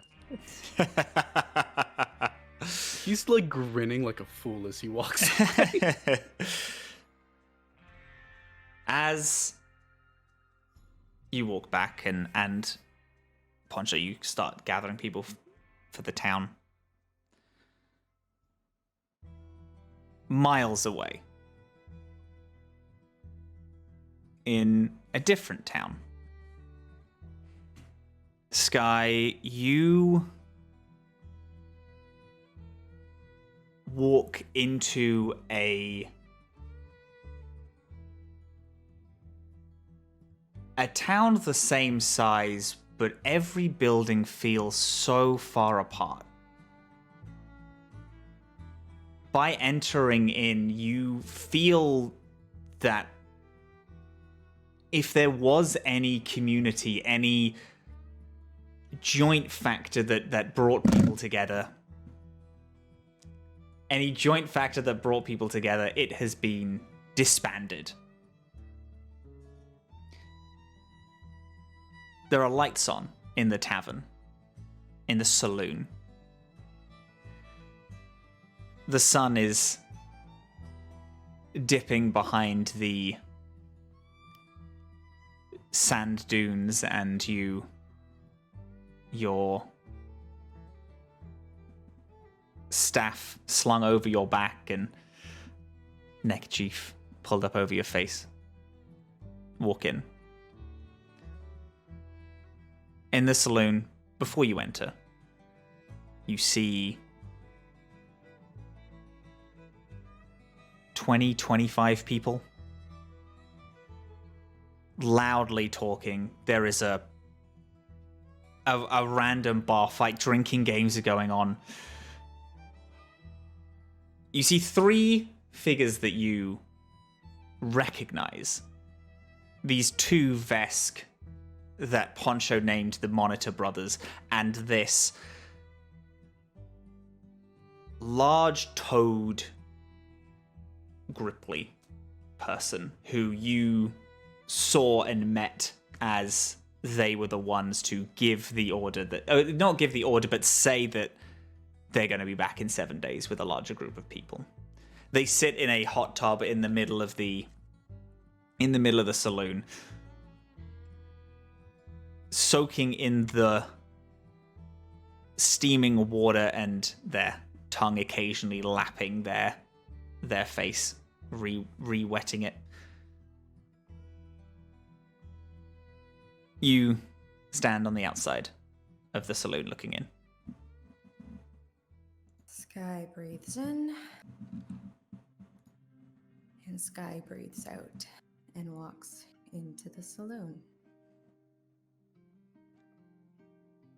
Almost like a storybook, people stop and turn to the person who's just walked into the building.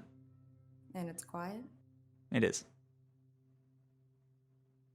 My name's Skyscraper. Someone here has to know what that means.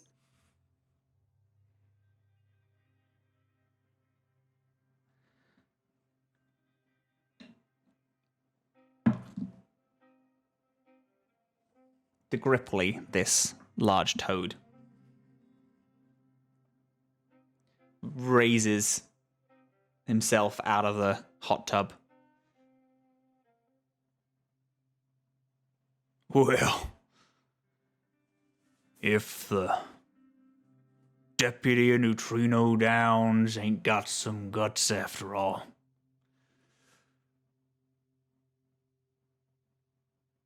You wanted an early death? Decided that you couldn't wait 7 days? I'm interested in joining you.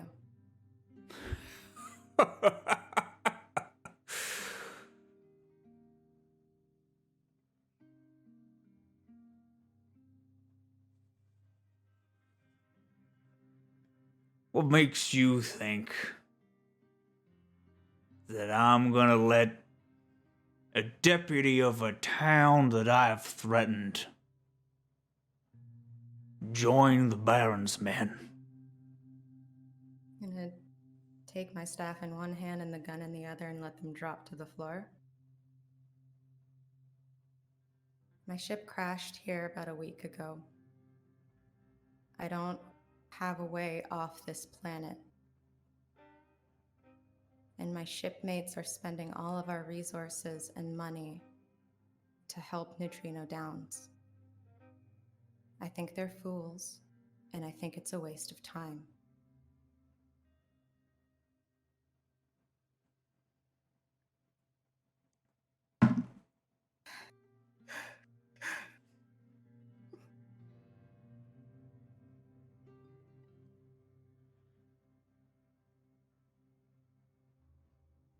Astrid!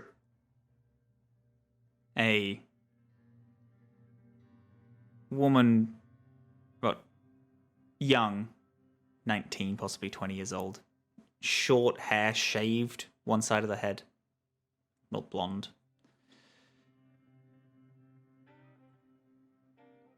Classic jacket, a holster around them with two pistols on their chest and a hat.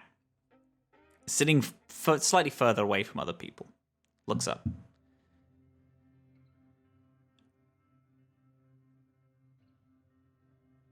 I'm not a stupid man, but I do like a good story.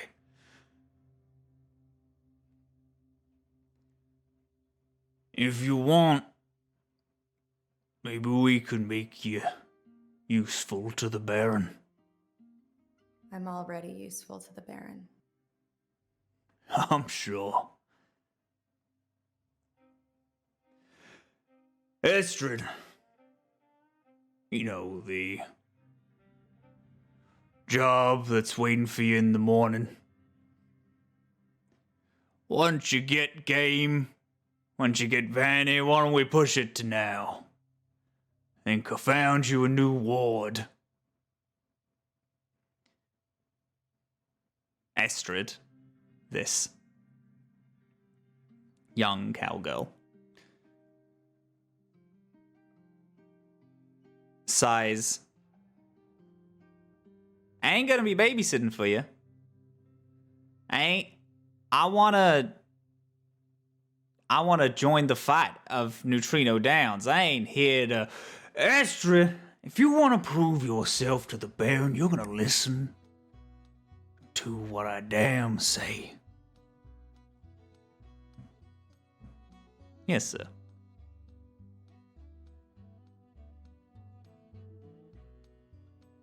Hey, newbie. Come over here. I do. She kicks a chair out of the table. Implying I'm supposed to sit. Implying you're supposed to sit, yeah. I sit in it. I look to where my weapons are. Are they still by the door? They're being collected. Okay.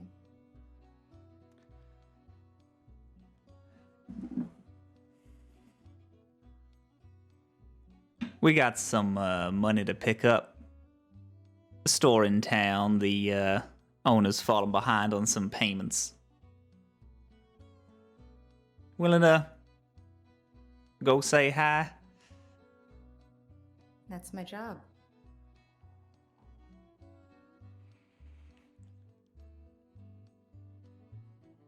Takes all sorts, I guess. Welcome to the gang. My name's Estrid.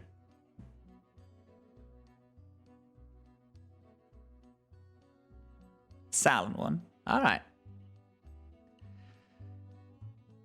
Hey, game! Go get Vanny. A human also sitting on their own, slightly toward the back of the bar, stands up and walks over to an android who's playing one of the five-finger knife game. Someone else. They signal to them and they walk over. What was your name, darling? Skyscraper.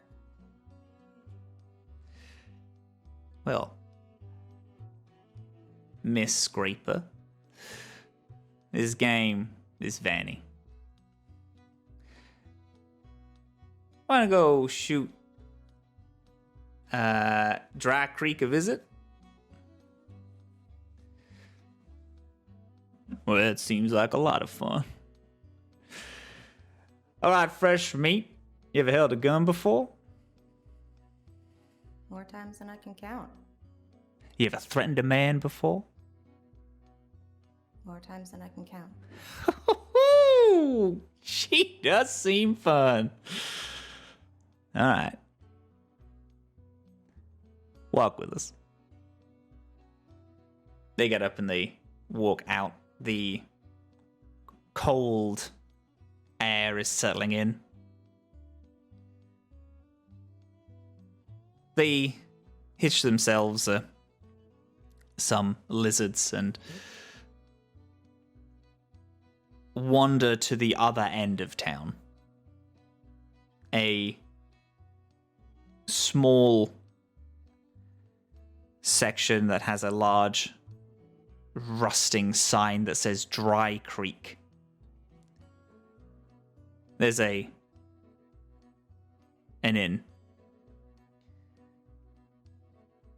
Houses a few general items, some rations, some food, some drink.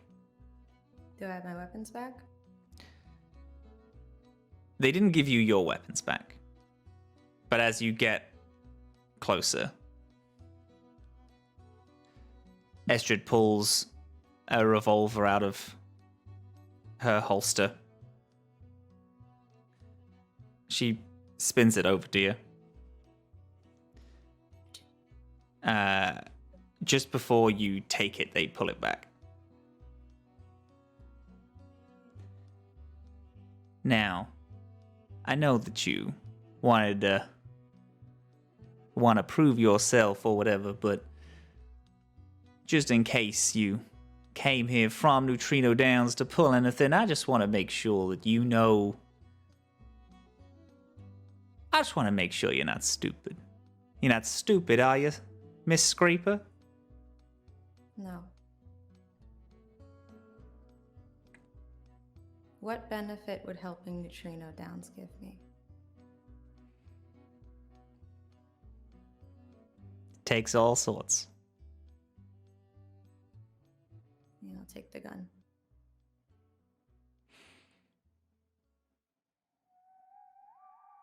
You wandered on the lizards for about an hour and a half, so the sun has fully set. You continue to look at Estrid as you hear the door open, and you hear Game.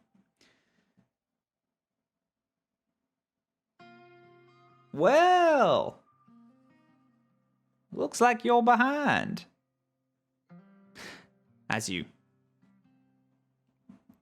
follow in, Estrid follows in after you.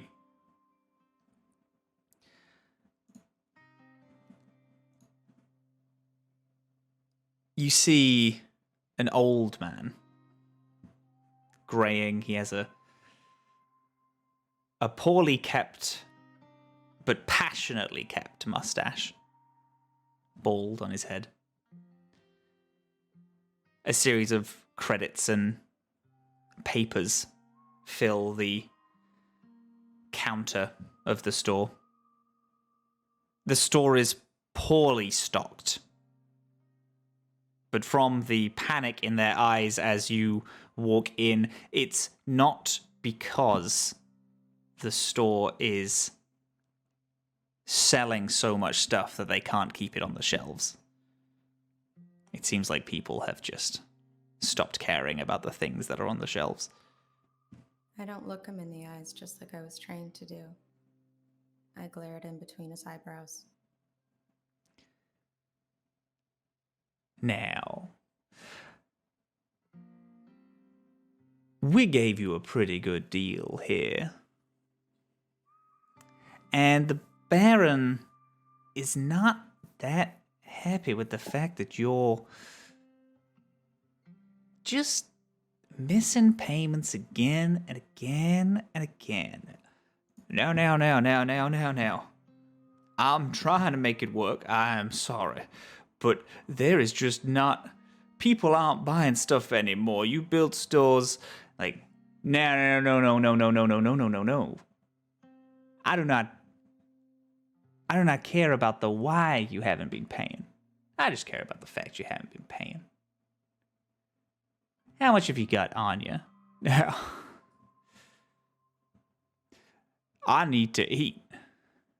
I have people to feed. You know, this store, it runs on me and my family. Like, we need this money. I don't care. If you need the money, we gave you a good deal. If you can't eat without this, you don't eat. That's the way it works, sir. I am sorry.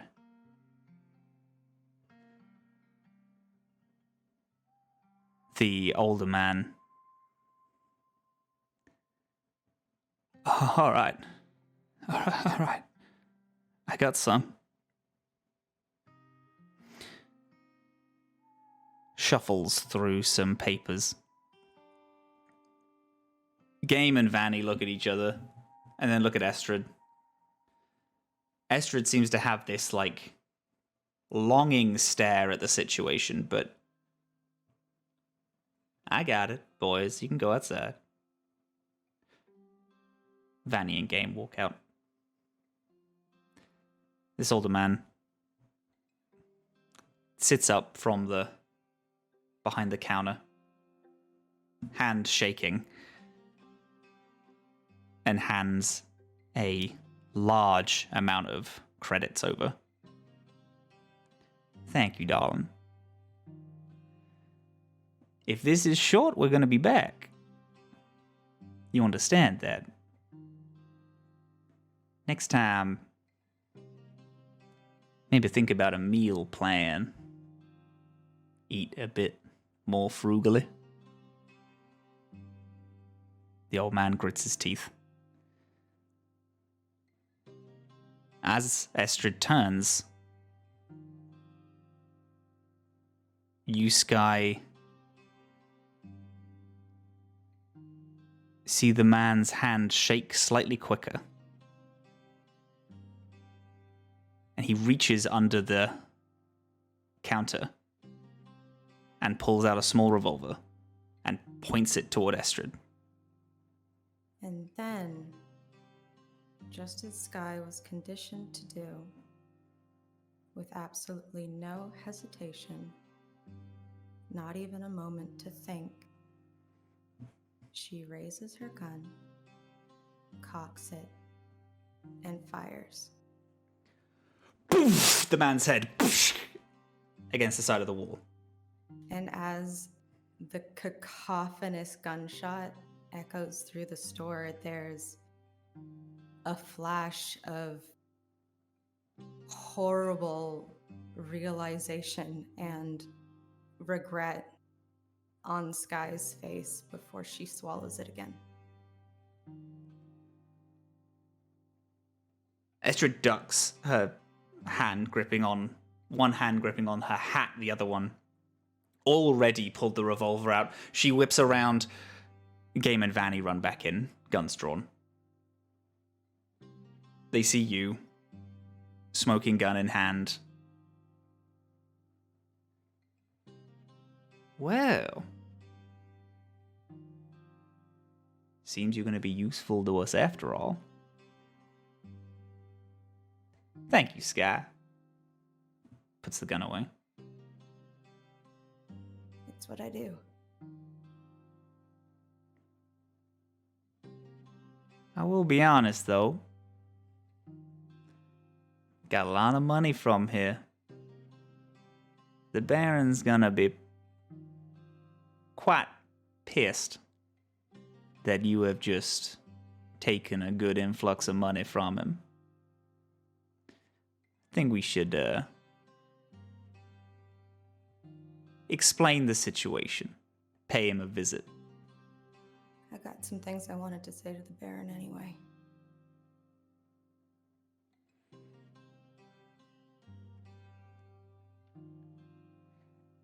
Game, Vanny, darling. Do you mind giving me and Skye a little space? Go back to the saloon.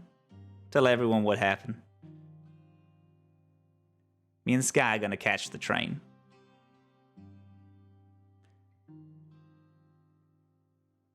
These two associates nod and walk back.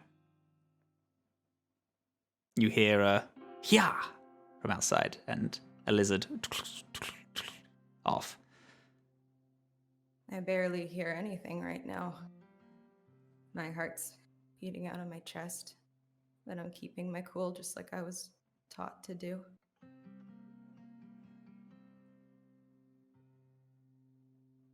Estrid hops on this gecko that she's riding on, pats the seat next to her. I get on. She scratches the side of the gecko's head and then giddy up. And you and Estrid ride off toward the train. We're going to take a small break here. Hey, gang. Hey. Skye villain arc? Hello? Hello? Hey. Skye's trying to leave her villain arc. You just re-entered it. I'm so Yeah, sorry you to sure did. notify you. Oh yeah, after last session, I walked into Matt's room and I was like, I know what I need to do. So this is I know been what a I week must of do. that. So, we're going to have a small 5 to 10 minute break, and then we'll be back with Skye meeting whoever this Baron is. Thank you so much. I'll see you guys in a little bit.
Hello, beautiful people. Thank you so much for returning. This is episode 23 of the Atomless. We have had our group, the Patchwork, or as now is currently known as the Posse, since Poncho has joined. They are rebuilding Nutrino Downs in preparation for a fight that is happening in less time now, in about 5 days. And Skye has gone off to meet with the gang and pretend to join them. And in doing so, to prove herself, Skye shot a shopkeeper, and the gang that she was with decided to take her to the leader of the gang, the Baron. We shy away from all this bloodshed and turns to old ways and villainy. And we move to a group of people who just earlier were saying how much they believe in the good of Skye. We're in the town hall. Most of the town, including all of the posse, have gathered to help build it, as the current plan is to bring in, or rather fool the gang into thinking the ore that they want is all being stored in this old town hall, and then when they come in, they will be run out of town, dispatched, however it goes down, by an ambush. Flare and Scrap work on building a small nanobite healing bay with some parts that they found in the old antique store in town. Some things that were salvaged from the remnants of the patchwork, and also some quick thinking science. Kelin speaks to villagers and residents, has clearly decided to stay after their brief unheard fight with Flare and heated conversation with Ige. They are still wearing their armor, and their gun is still slung over their shoulder, but in this time it seems to be in a way to teach some of the residents, people who want to fight, which is mostly all of them, how to shoot a little better. A lot of you are surprised with how well the residents can shoot and how capable they are, but they talk that even before Poncho, people were coming to this town, and this town has had to defend itself before, and they've all picked things up on the way. This is not a safe place to live, so they've all come from different backgrounds. What is it that everyone else is doing? I think I'll take the first shot. Azam is getting villagers, especially the younger ones, who he wants to hide from the battle, and getting them to feel useful by placing up barricades on the way to the town hall, so that we don't have a situation where everything gets surrounded by whoever is planning to attack us. And in addition is reinforcing this area and fixing this area with several others to try and not only rebuild the town hall, but make it clear that whatever people want is hidden in here, including learning what the material that we're hiding needs to do to be protected from the elements, and purposefully reinforcing the town hall with those similar materials, protecting it from sun damage and the like.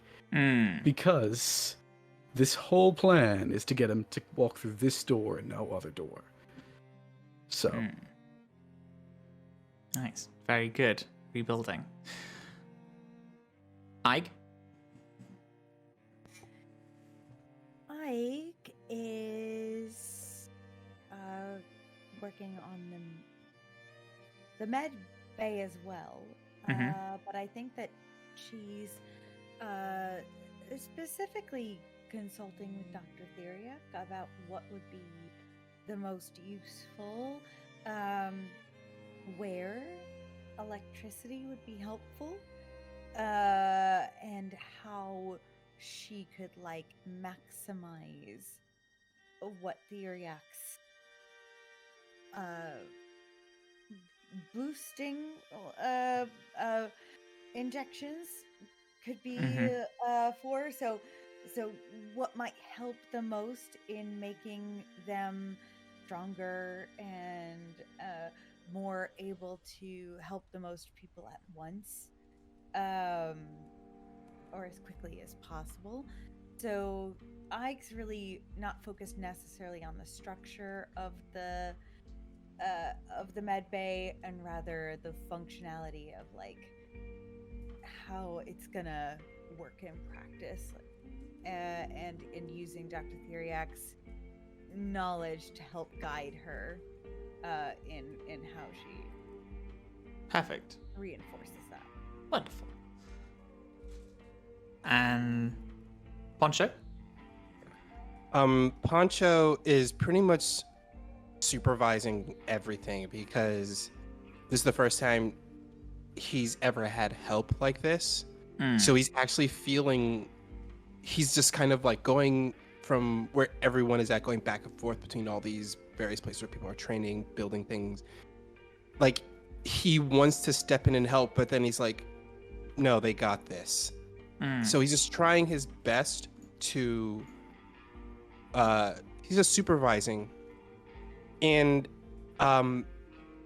every now and then after he does like the whole like circle of the town area, he stops and he pulls out a locket and he opens it up, and you see inside of it is a picture of a beautiful wolf woman smiling, and looks like it's a wedding picture, and standing on like a stool, so like they're like a shoulder level with each other. Yeah. You see Poncho wearing a little tuxedo and holding his hat under his arm, and he just kind of smiles at that picture, and he goes, really hope you don't come back in time for this, but it would be nice if you did. He closes it and he goes back to supervising the rest of the town. Beautiful. As you, after helping some of the residents hook up a not necessarily a tripwire, but definitely a trap of some barricades, and then like some minor barrels at top to lock people either in place or, you know, like make sure they stay outside. You spot Kelin giving some minor pointers to someone who's learning how to fire a heavier rifle than they used to. I wait, arms crossed, and like lean against a door jamb and just stare at Kelin for a little bit until there's a break. And then I nod my head in a direction in which there's a small alcove and walk over there. This break comes sooner than you think that it should when it comes to teaching this other person. Kelin, sensing that someone is looking at them, looks over and kind of understands that Ike or Flare has been speaking to people. Walks on over to the alcove and follows you in.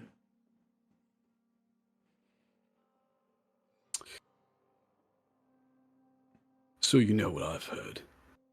Do you want to explain yourself? Not particularly. I believe that my reaction makes sense.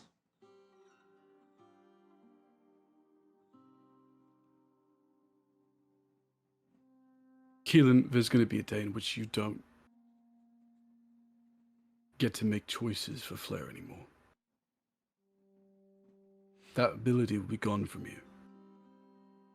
And those days, when they come, you have to make sure that Flare's capable of making his own decisions. I know. This isn't a guardian overstepping boundaries. Kelin is able to make his own decisions. I'll follow the boy. I don't really necessarily agree with the politics or, his view on the world, but I do understand he has a passion. There's a passion that I don't feel. I trust him, and I will follow him. I don't believe people make decisions off the good of their own back. I believe that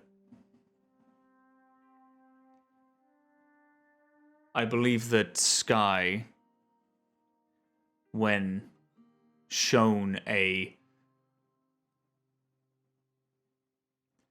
better way off of this planet, an easier way, will be lured.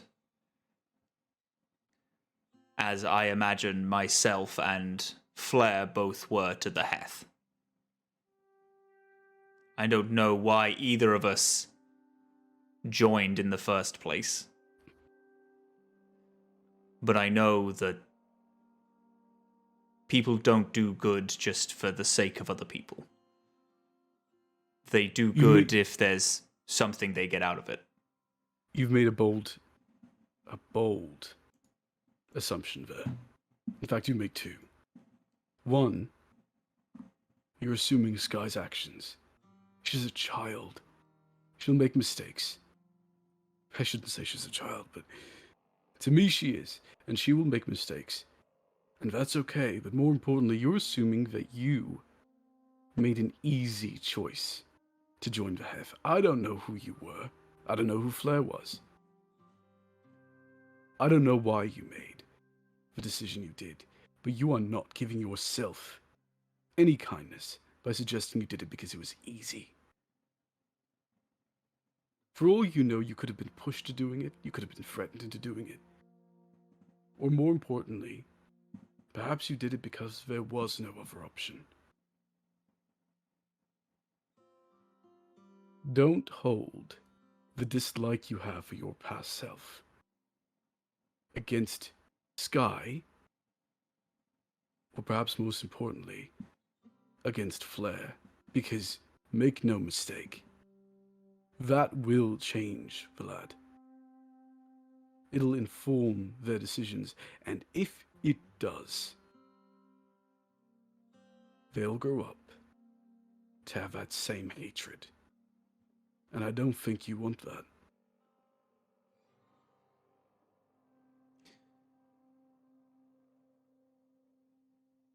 There are other assumptions. Flare, we suspect, is 19. He is a man grown in most species circumstance. He is making his own decisions. Every day they make their own. You're also assuming I hold any form of ill will to my old self. I don't. I don't know them.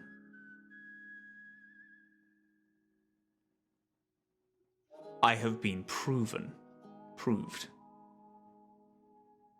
that people do good things out of the sake of themselves. I don't suspect that it would be an easy decision for Skye to turn. But I do think the path is less grueling.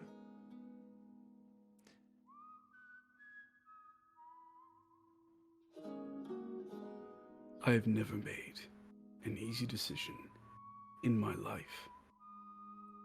I honestly wish I had. I'd probably be in a better place right now. Maybe I'd be married. Maybe I'd have children. Maybe maybe I wouldn't be as weighted and bitter as I am now. But I know this. The moment you stop believing people, believing in them, rather, is the moment they decide to prove your assumptions about them correct. You think you don't influence Flare's actions? Flare wouldn't be as upset as they are if he didn't care about you, and if, more importantly, they didn't, some way, slightly agree with you. Sure, full-grown man. But up until the day I no longer could talk to her, I was still influenced by my mother. People are still influenced by their parents, and make no mistake, to Flare, you are a parent. You're lucky. So don't be the better version of yourself. Don't believe in other people for you. I get it. It's hard. Especially when you're like us, and tired, and bitter. Do it for him. Just like I'm trying to do it for Skye. Just like we all are. I sent that girl into a lion's den. And I'm scared. I cannot walk without pains in my chest and fear in my heart. But it's something she had to do. So I pretended, like I knew she'd make the right decisions. So that way, she believes me enough that she'll believe she'll make the right decisions too.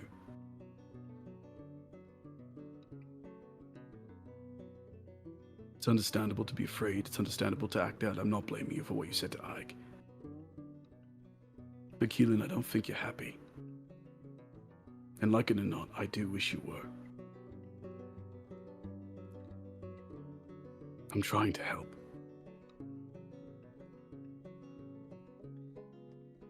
In trying to help, did you ever consider that you should probably help yourself first? Unpack some of the wagons full of baggage that you carry around and flaunt in front of people's face? I appreciate that we don't know each other that well.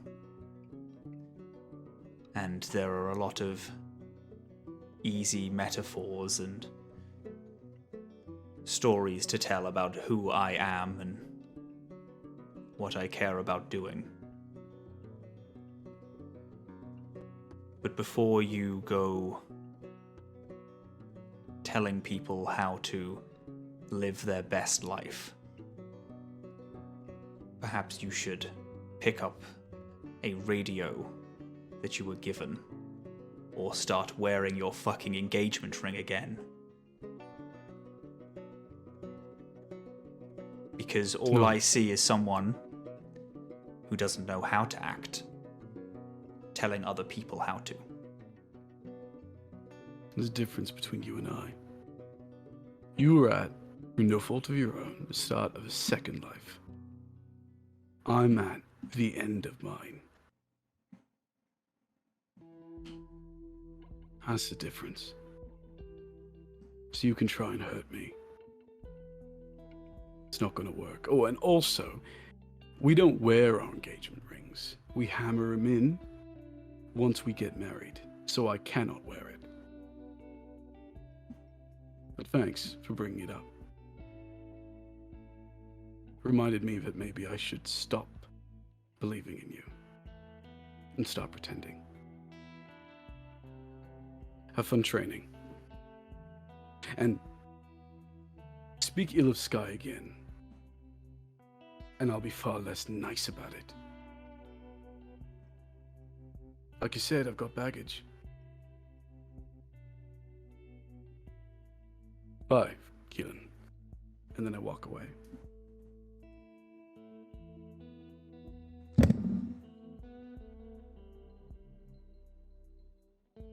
You walk off into the town hall and you don't see a lot of Kelin. No one does.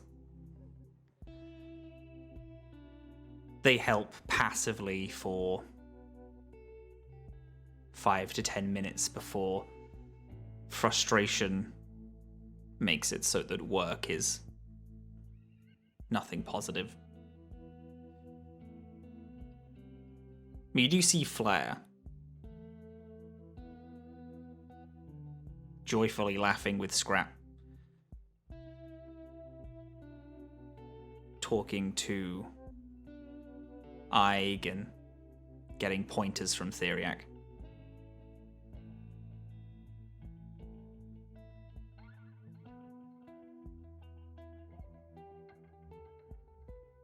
As the town prepares itself, a day or two goes by. Somewhere else in the desert, under a bright and painted sky, Skye walks, rides next to Estrid. This person who they have just met. On the night, the quiet night, the first night that they met, Estrid hops off the Nos moon high in the sky and they decide to make a campfire.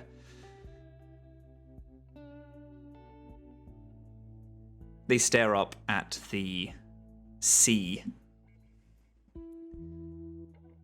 measuring distance between stars with their fingers.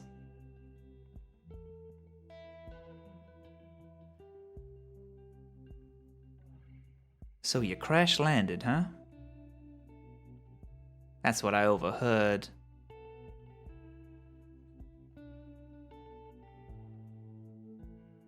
Yeah.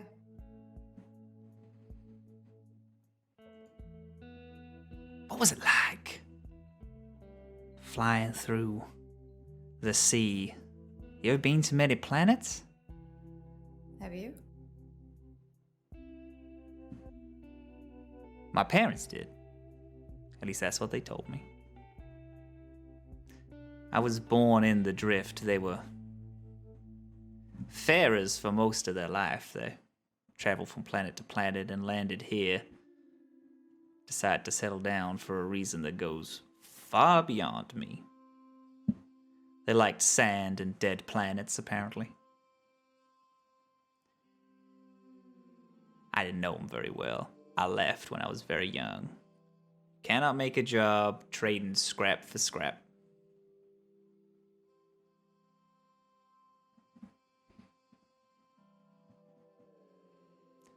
You play music?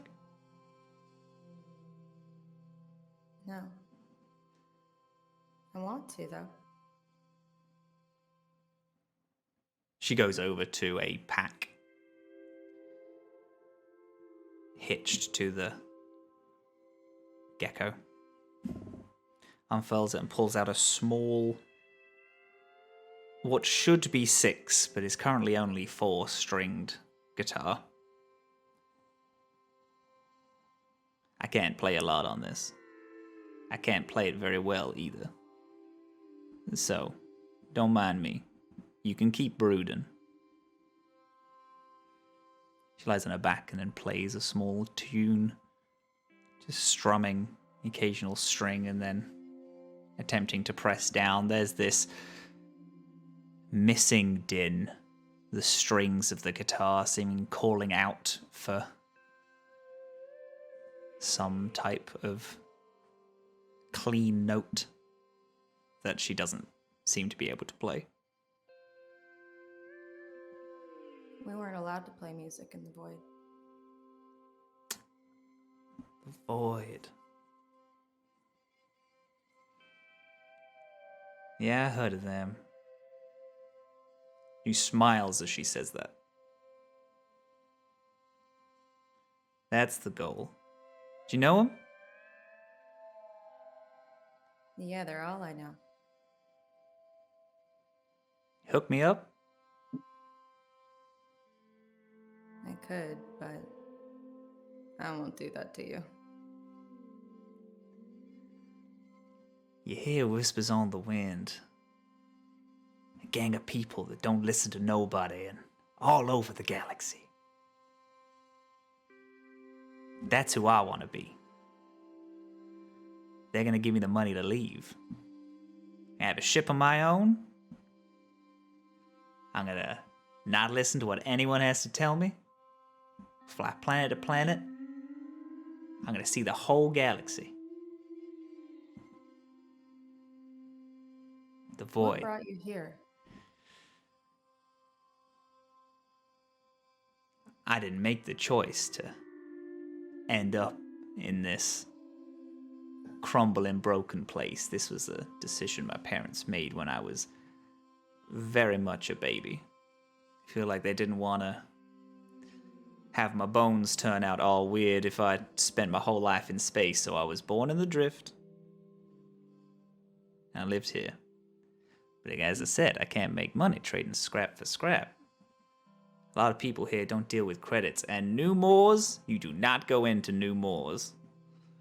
What's New Moors? It's where the Baron's from. The only city on all of Nas that has not been completely abandoned.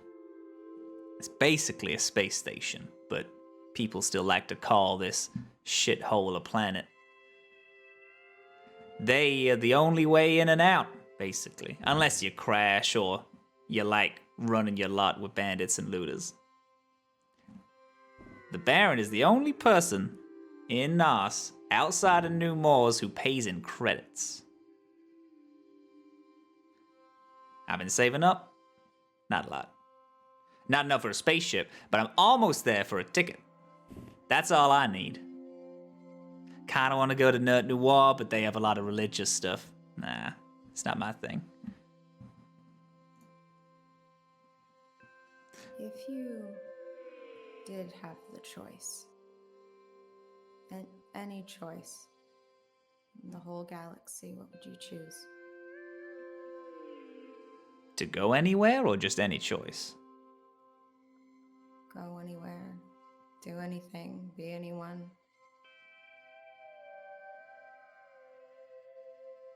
Bounty hunter.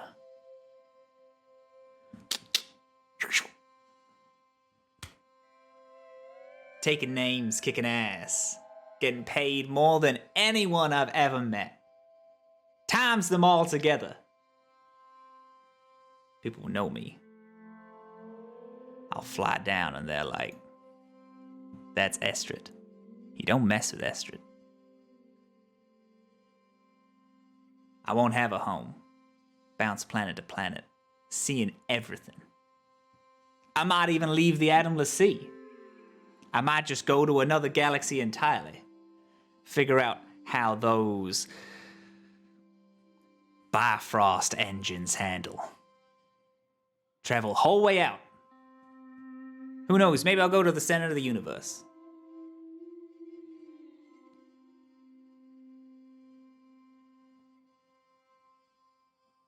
I'm glad you didn't say the void. You think the void doesn't listen to anyone, but that's not true. We're taught to listen to each other blindly. And what our leader embassy thinks, we all think. And if you don't think it, you're not void. I guess it's a grass is greener situation.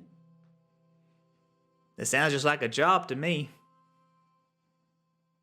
It's not a job. It's a lifestyle.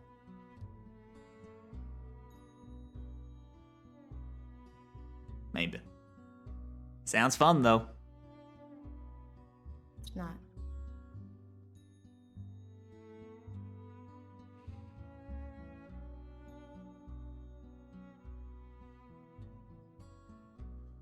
I try the guitar?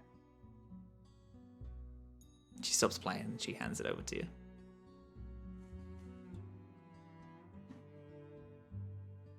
All right.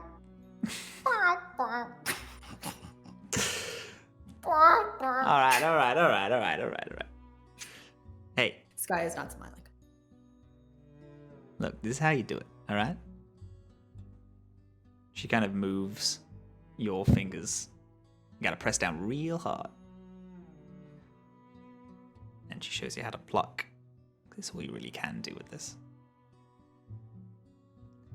You hit one note. And it sounds like music. Hey, there you go. You're learning. Right. Who knows, maybe when we get to another town, maybe the Baron will give us an actual fully working one. Make a bluegrass band. Travel place to place. Maybe I'm not a bounty hunter at all. Maybe I'm just the front man of a band. That'll be fun. I could see you as the front man of a band.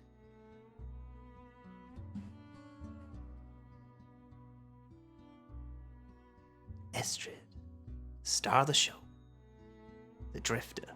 The Drifter. That's a good name. Can you watch the fire? I gotta take a piss. Yes, ma'am. I get up. I walk off an appropriate amount so that Astrid is not in ear here, but eyesight. I'm gonna take out my walkie-talkie. Hello?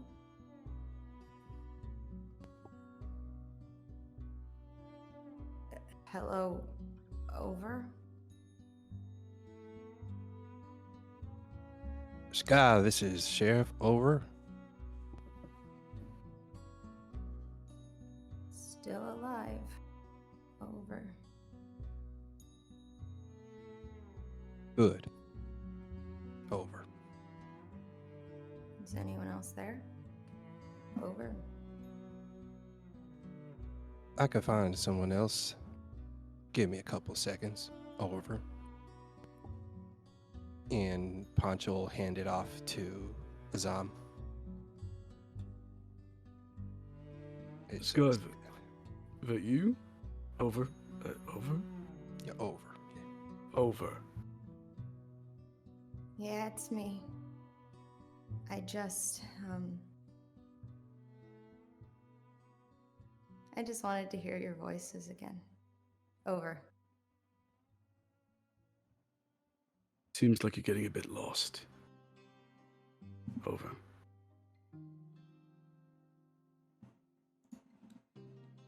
I got a little lost for a second, but it wasn't any more than a second. Promise.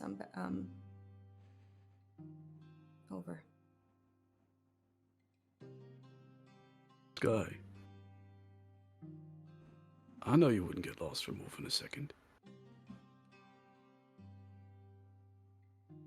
You are good. One mistake does not have to define you. Can we hand it over to someone else? Over.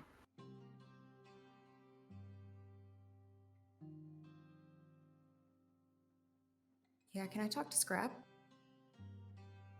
Oh, over.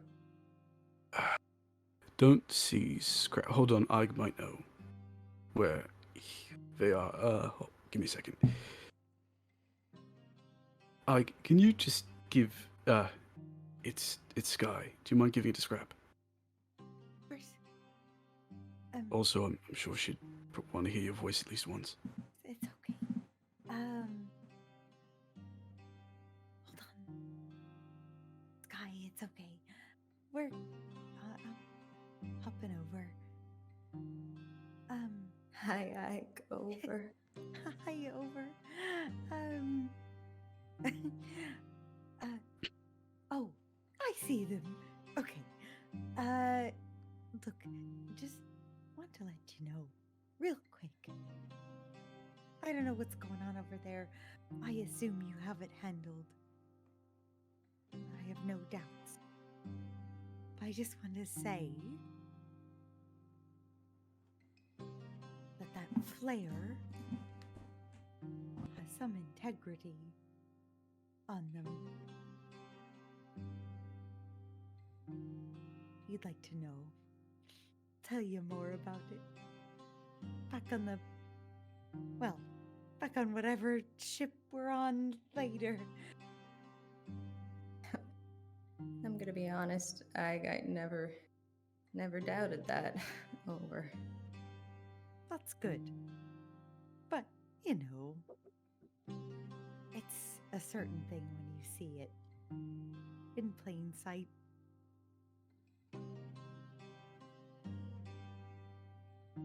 They stood up for themselves. And for you. Again, tell you more about it. Let me go get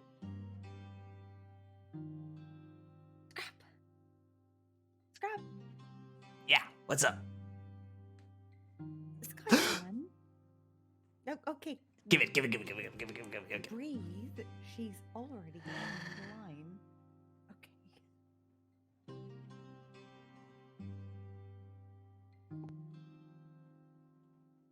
How the fuck's my main girl doing?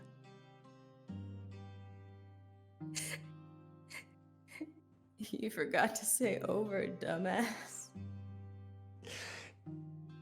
You know what I mean. I don't need to say, fuck it. How's my main girl doing? Over. I'm good. Everything here is going good. Can I talk to you alone for a second? Over. Yeah. As soon. Let me give a. Says something that you can't quite tell with the static.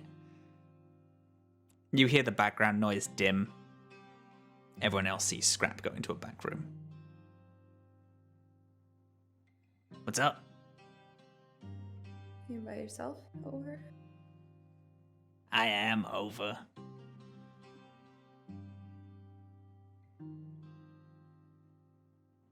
Crap, I did it again.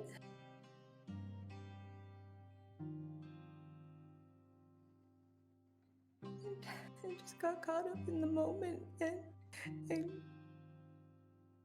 thought I could handle it, and I couldn't.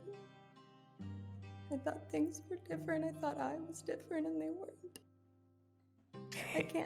I can't talk very long. Scrap, I think I messed up again. Hey. Skye, listen to me. Are you alive? I am. To me, that's all that matters.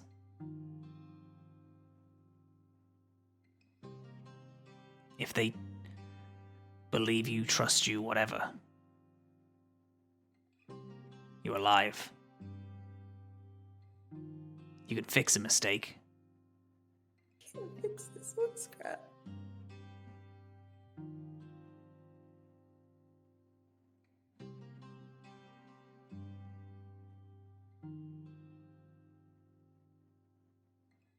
Skye, you being alive is all that matters, alright? I need you to know that I don't care what the others think. I don't care if they found out and they blew up about it. I trust you. I believe in you. That was the right thing to do.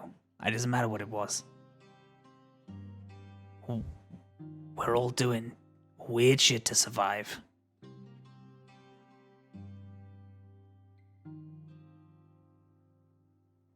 You're alive.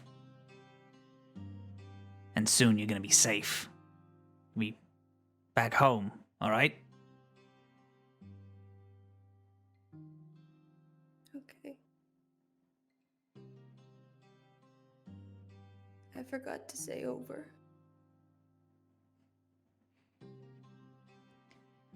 I'm not very good at saying over. We get it. Don't tell them yet. I had a lot of stuff to Still wasn't ready to tell them, and now there's more. Skye, everything that you and I have done to be safe and to try and find a home, it stays between us unless you want it to change.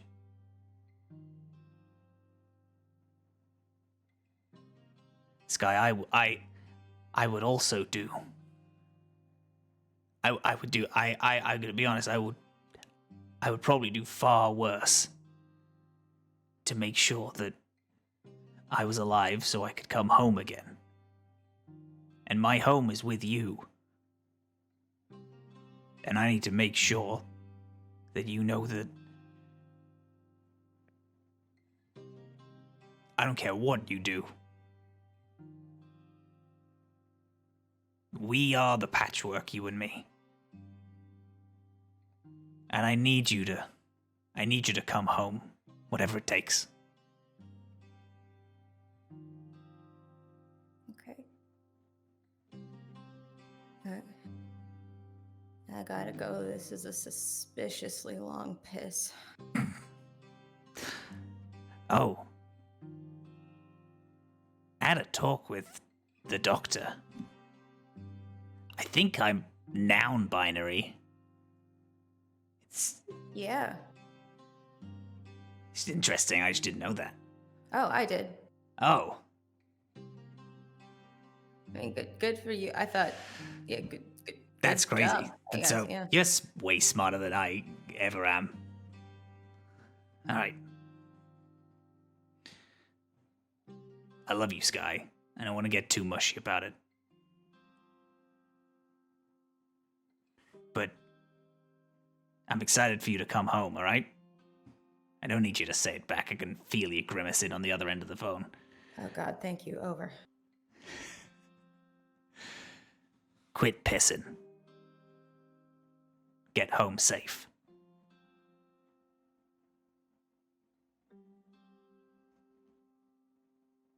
Over.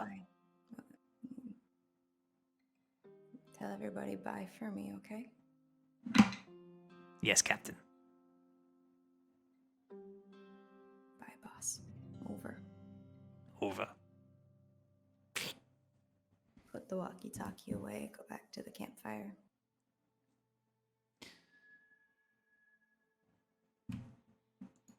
The fire has died down. Estrid has kicked some dirt over it. You ready to ride? Yeah. Only an hour out of the train. She pats the seat next to her. Now hop on. The sun begins to rise. Estrid passively talks about the weird things that she wants to accomplish in her life. And before you know it, you hear before you see a huge metal structure. You've seen things like this on Saga, but the ones in the lower decks never really worked. This locomotive, huge train, carriages long, on a track that goes off into the distance. A few people dotted around, all look at you, or each have a firearm. Estrid nods. And they pay the two of you no mind. As you get to the front of the carriage, before you walk into the engine room,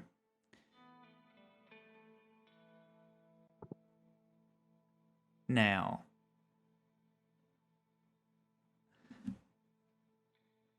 the Baron's a weird looking guy.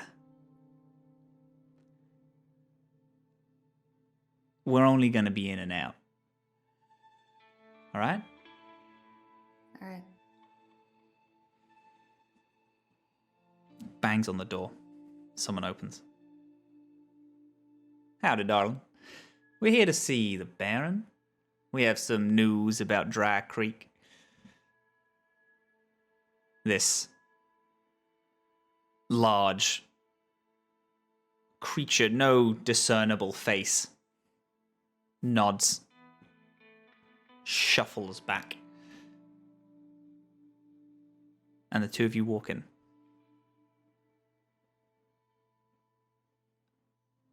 At the end of this carriage, there's a lone table.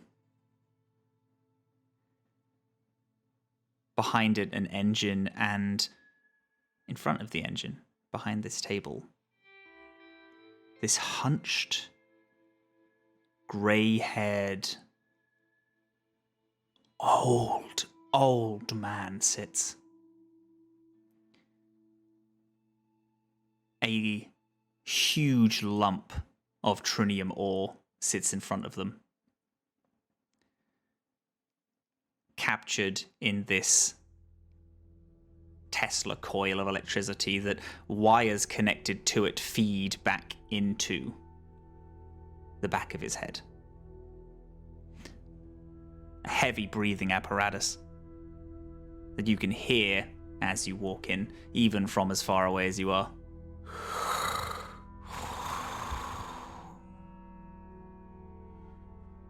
What have you this time? Turns.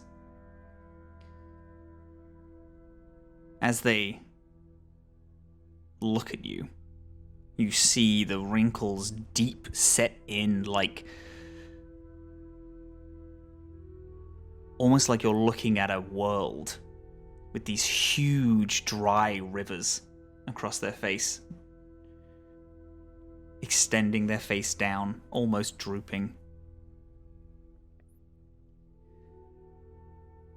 As they spot you, their body raises. And these 8 metal legs stretch out from the bottom half of them.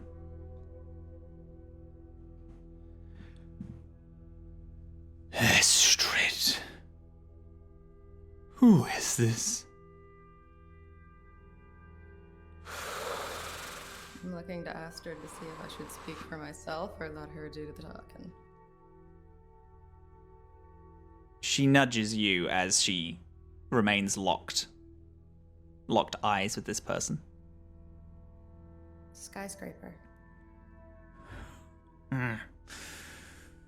We hiring the Void now. Ex-Void, if I'm being honest. Why have you come here, Void member? It wasn't by choice. My ship crashed. I'm looking for a way to get out of here. And I was hoping we could help each other out.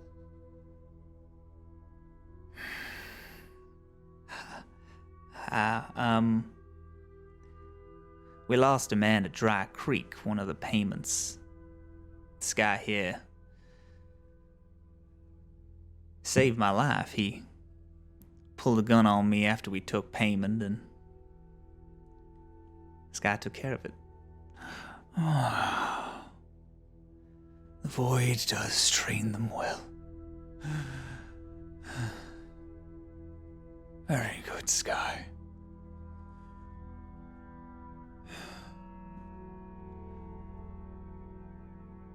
You have seen the group, then?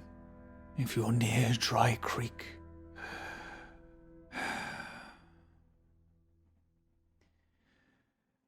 We are building a vessel for us. Have you heard of a town called Nutrino Downs? I just came from there.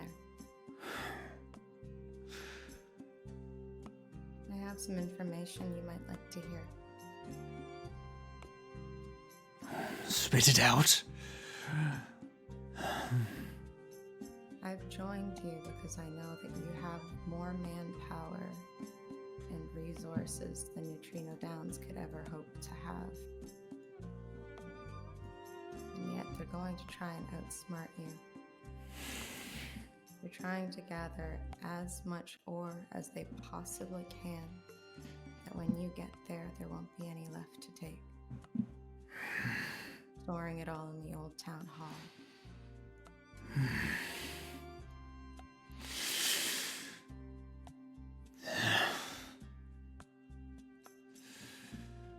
Maybe you are useful.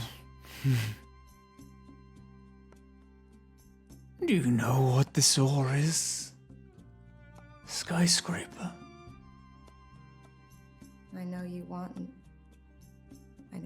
it, and I think that's all I need to know. Clever girl. Yes. I do need it.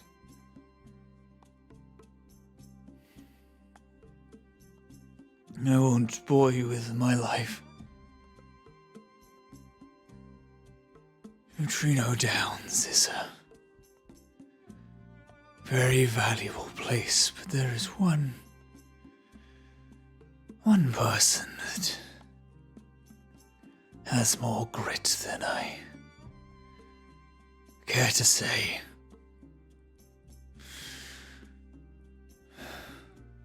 The sheriff of the town.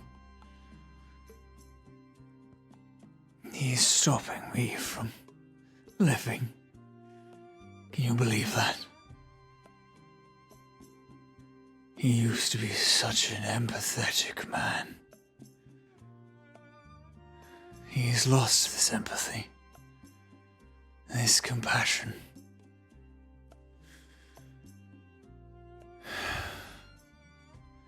It's a sad story. He's a sad man. I do not wish for him to suffer longer than he has.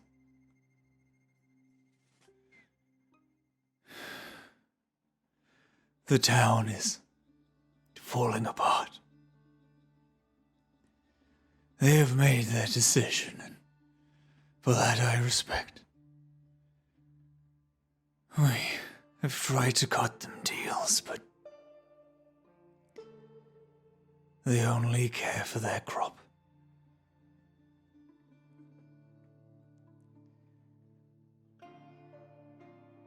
My people, they've come across some troubles, and they are going to attack, and this information fills me with hope. It does.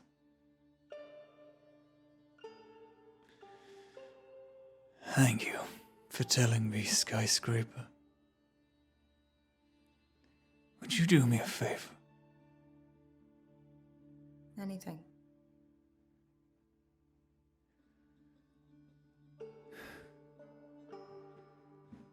The person leading this small flock haddock is a good man.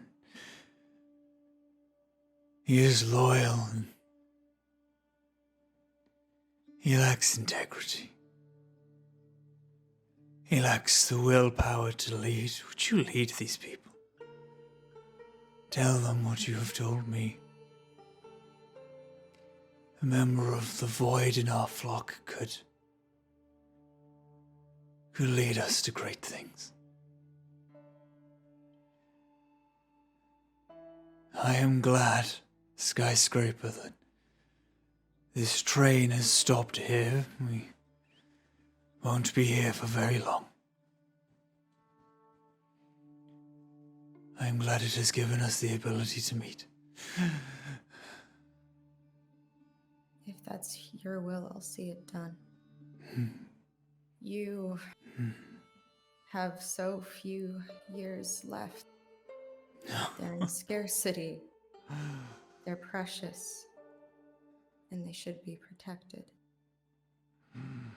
I have years in abundance.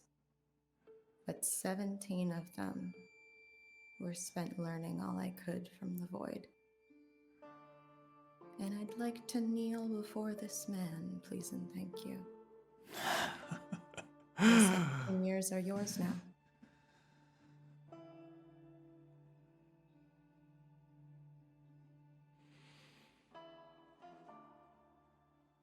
You have not been here long, Skye. I know this. The years that I have left, because of the things that I have made, will outgrow everyone you've ever met. I'm far older than a human should live. In the Skye, if you play your cards right, you can have the joy of this too. I feel quite confident. I know exactly how to play my cards to get done what needs to be done. Estrid, you bring me such a gift. Go back. Go back to Hanok and the team at Dry Creek. Tell them what you have told me. I want Nutrino Downs to suffer no longer. I promise you, they won't suffer any longer.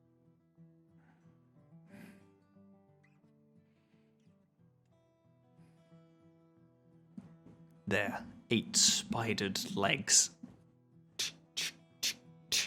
back to the engine.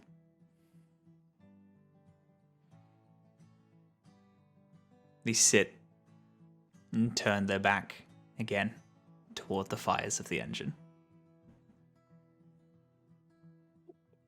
Estrid steps back, kicks the sole of your foot as you are still kneeling. Oh, I would have. Yeah. No. There you go. Yeah. And Estrid, as she walks back to the gecko, instead of getting on it and offering you the seat beside her, she pats the main seat. You are fucking crazy. You have no idea. And I'll take the main seat. Astrid sits on the one next to you. And you ride off to go inform Hannock and the Baron's crew at Dry Creek. Back at Nutrino Downs. You have been working hard. Some people haven't slept. There is a bustle, a energy filling the town. Some people have left. They've gone to nearby towns or just hunkered down in hideouts, waiting for the storm to move past them. But many of the residents and the crew of the Patchwork and the posse of Nutrino Downs stand gathering as they wait almost expectantly.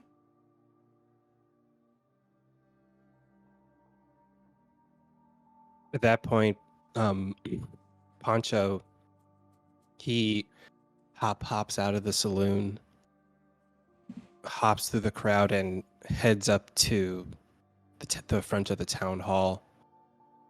And he stands up on a wooden crate. He takes off his hat and everyone here, if you don't know me, or you probably do know me, my name is Sheriff Poncho. I'm the sheriff of this town.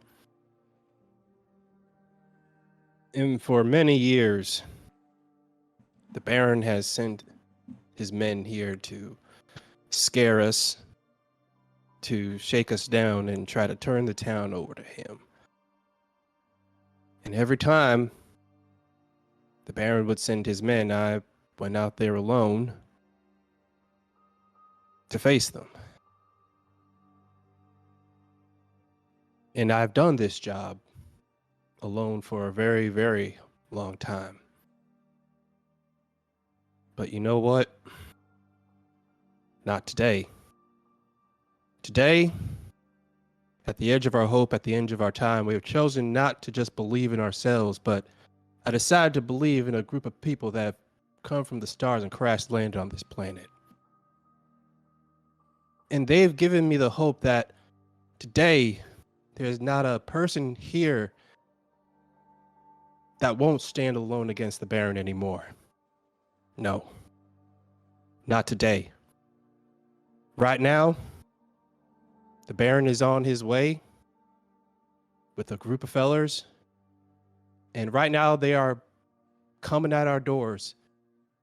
But today, we're not going to be alone. We're all going to stand together. And we're going to fight them today. Today, we are canceling the apocalypse.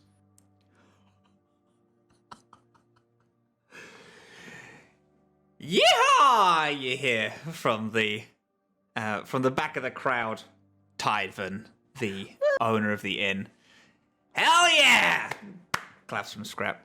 There is a cheer that settles amongst the crowd as people all get ready. People find their positions. A lot of people turn off the lights. The only noise, light creaking of your own bones as you sit in the same place for far too long. The wind rattles through mismanaged windows. The sun has set again. You hear from outside a rustle, stomping of hooves on sand.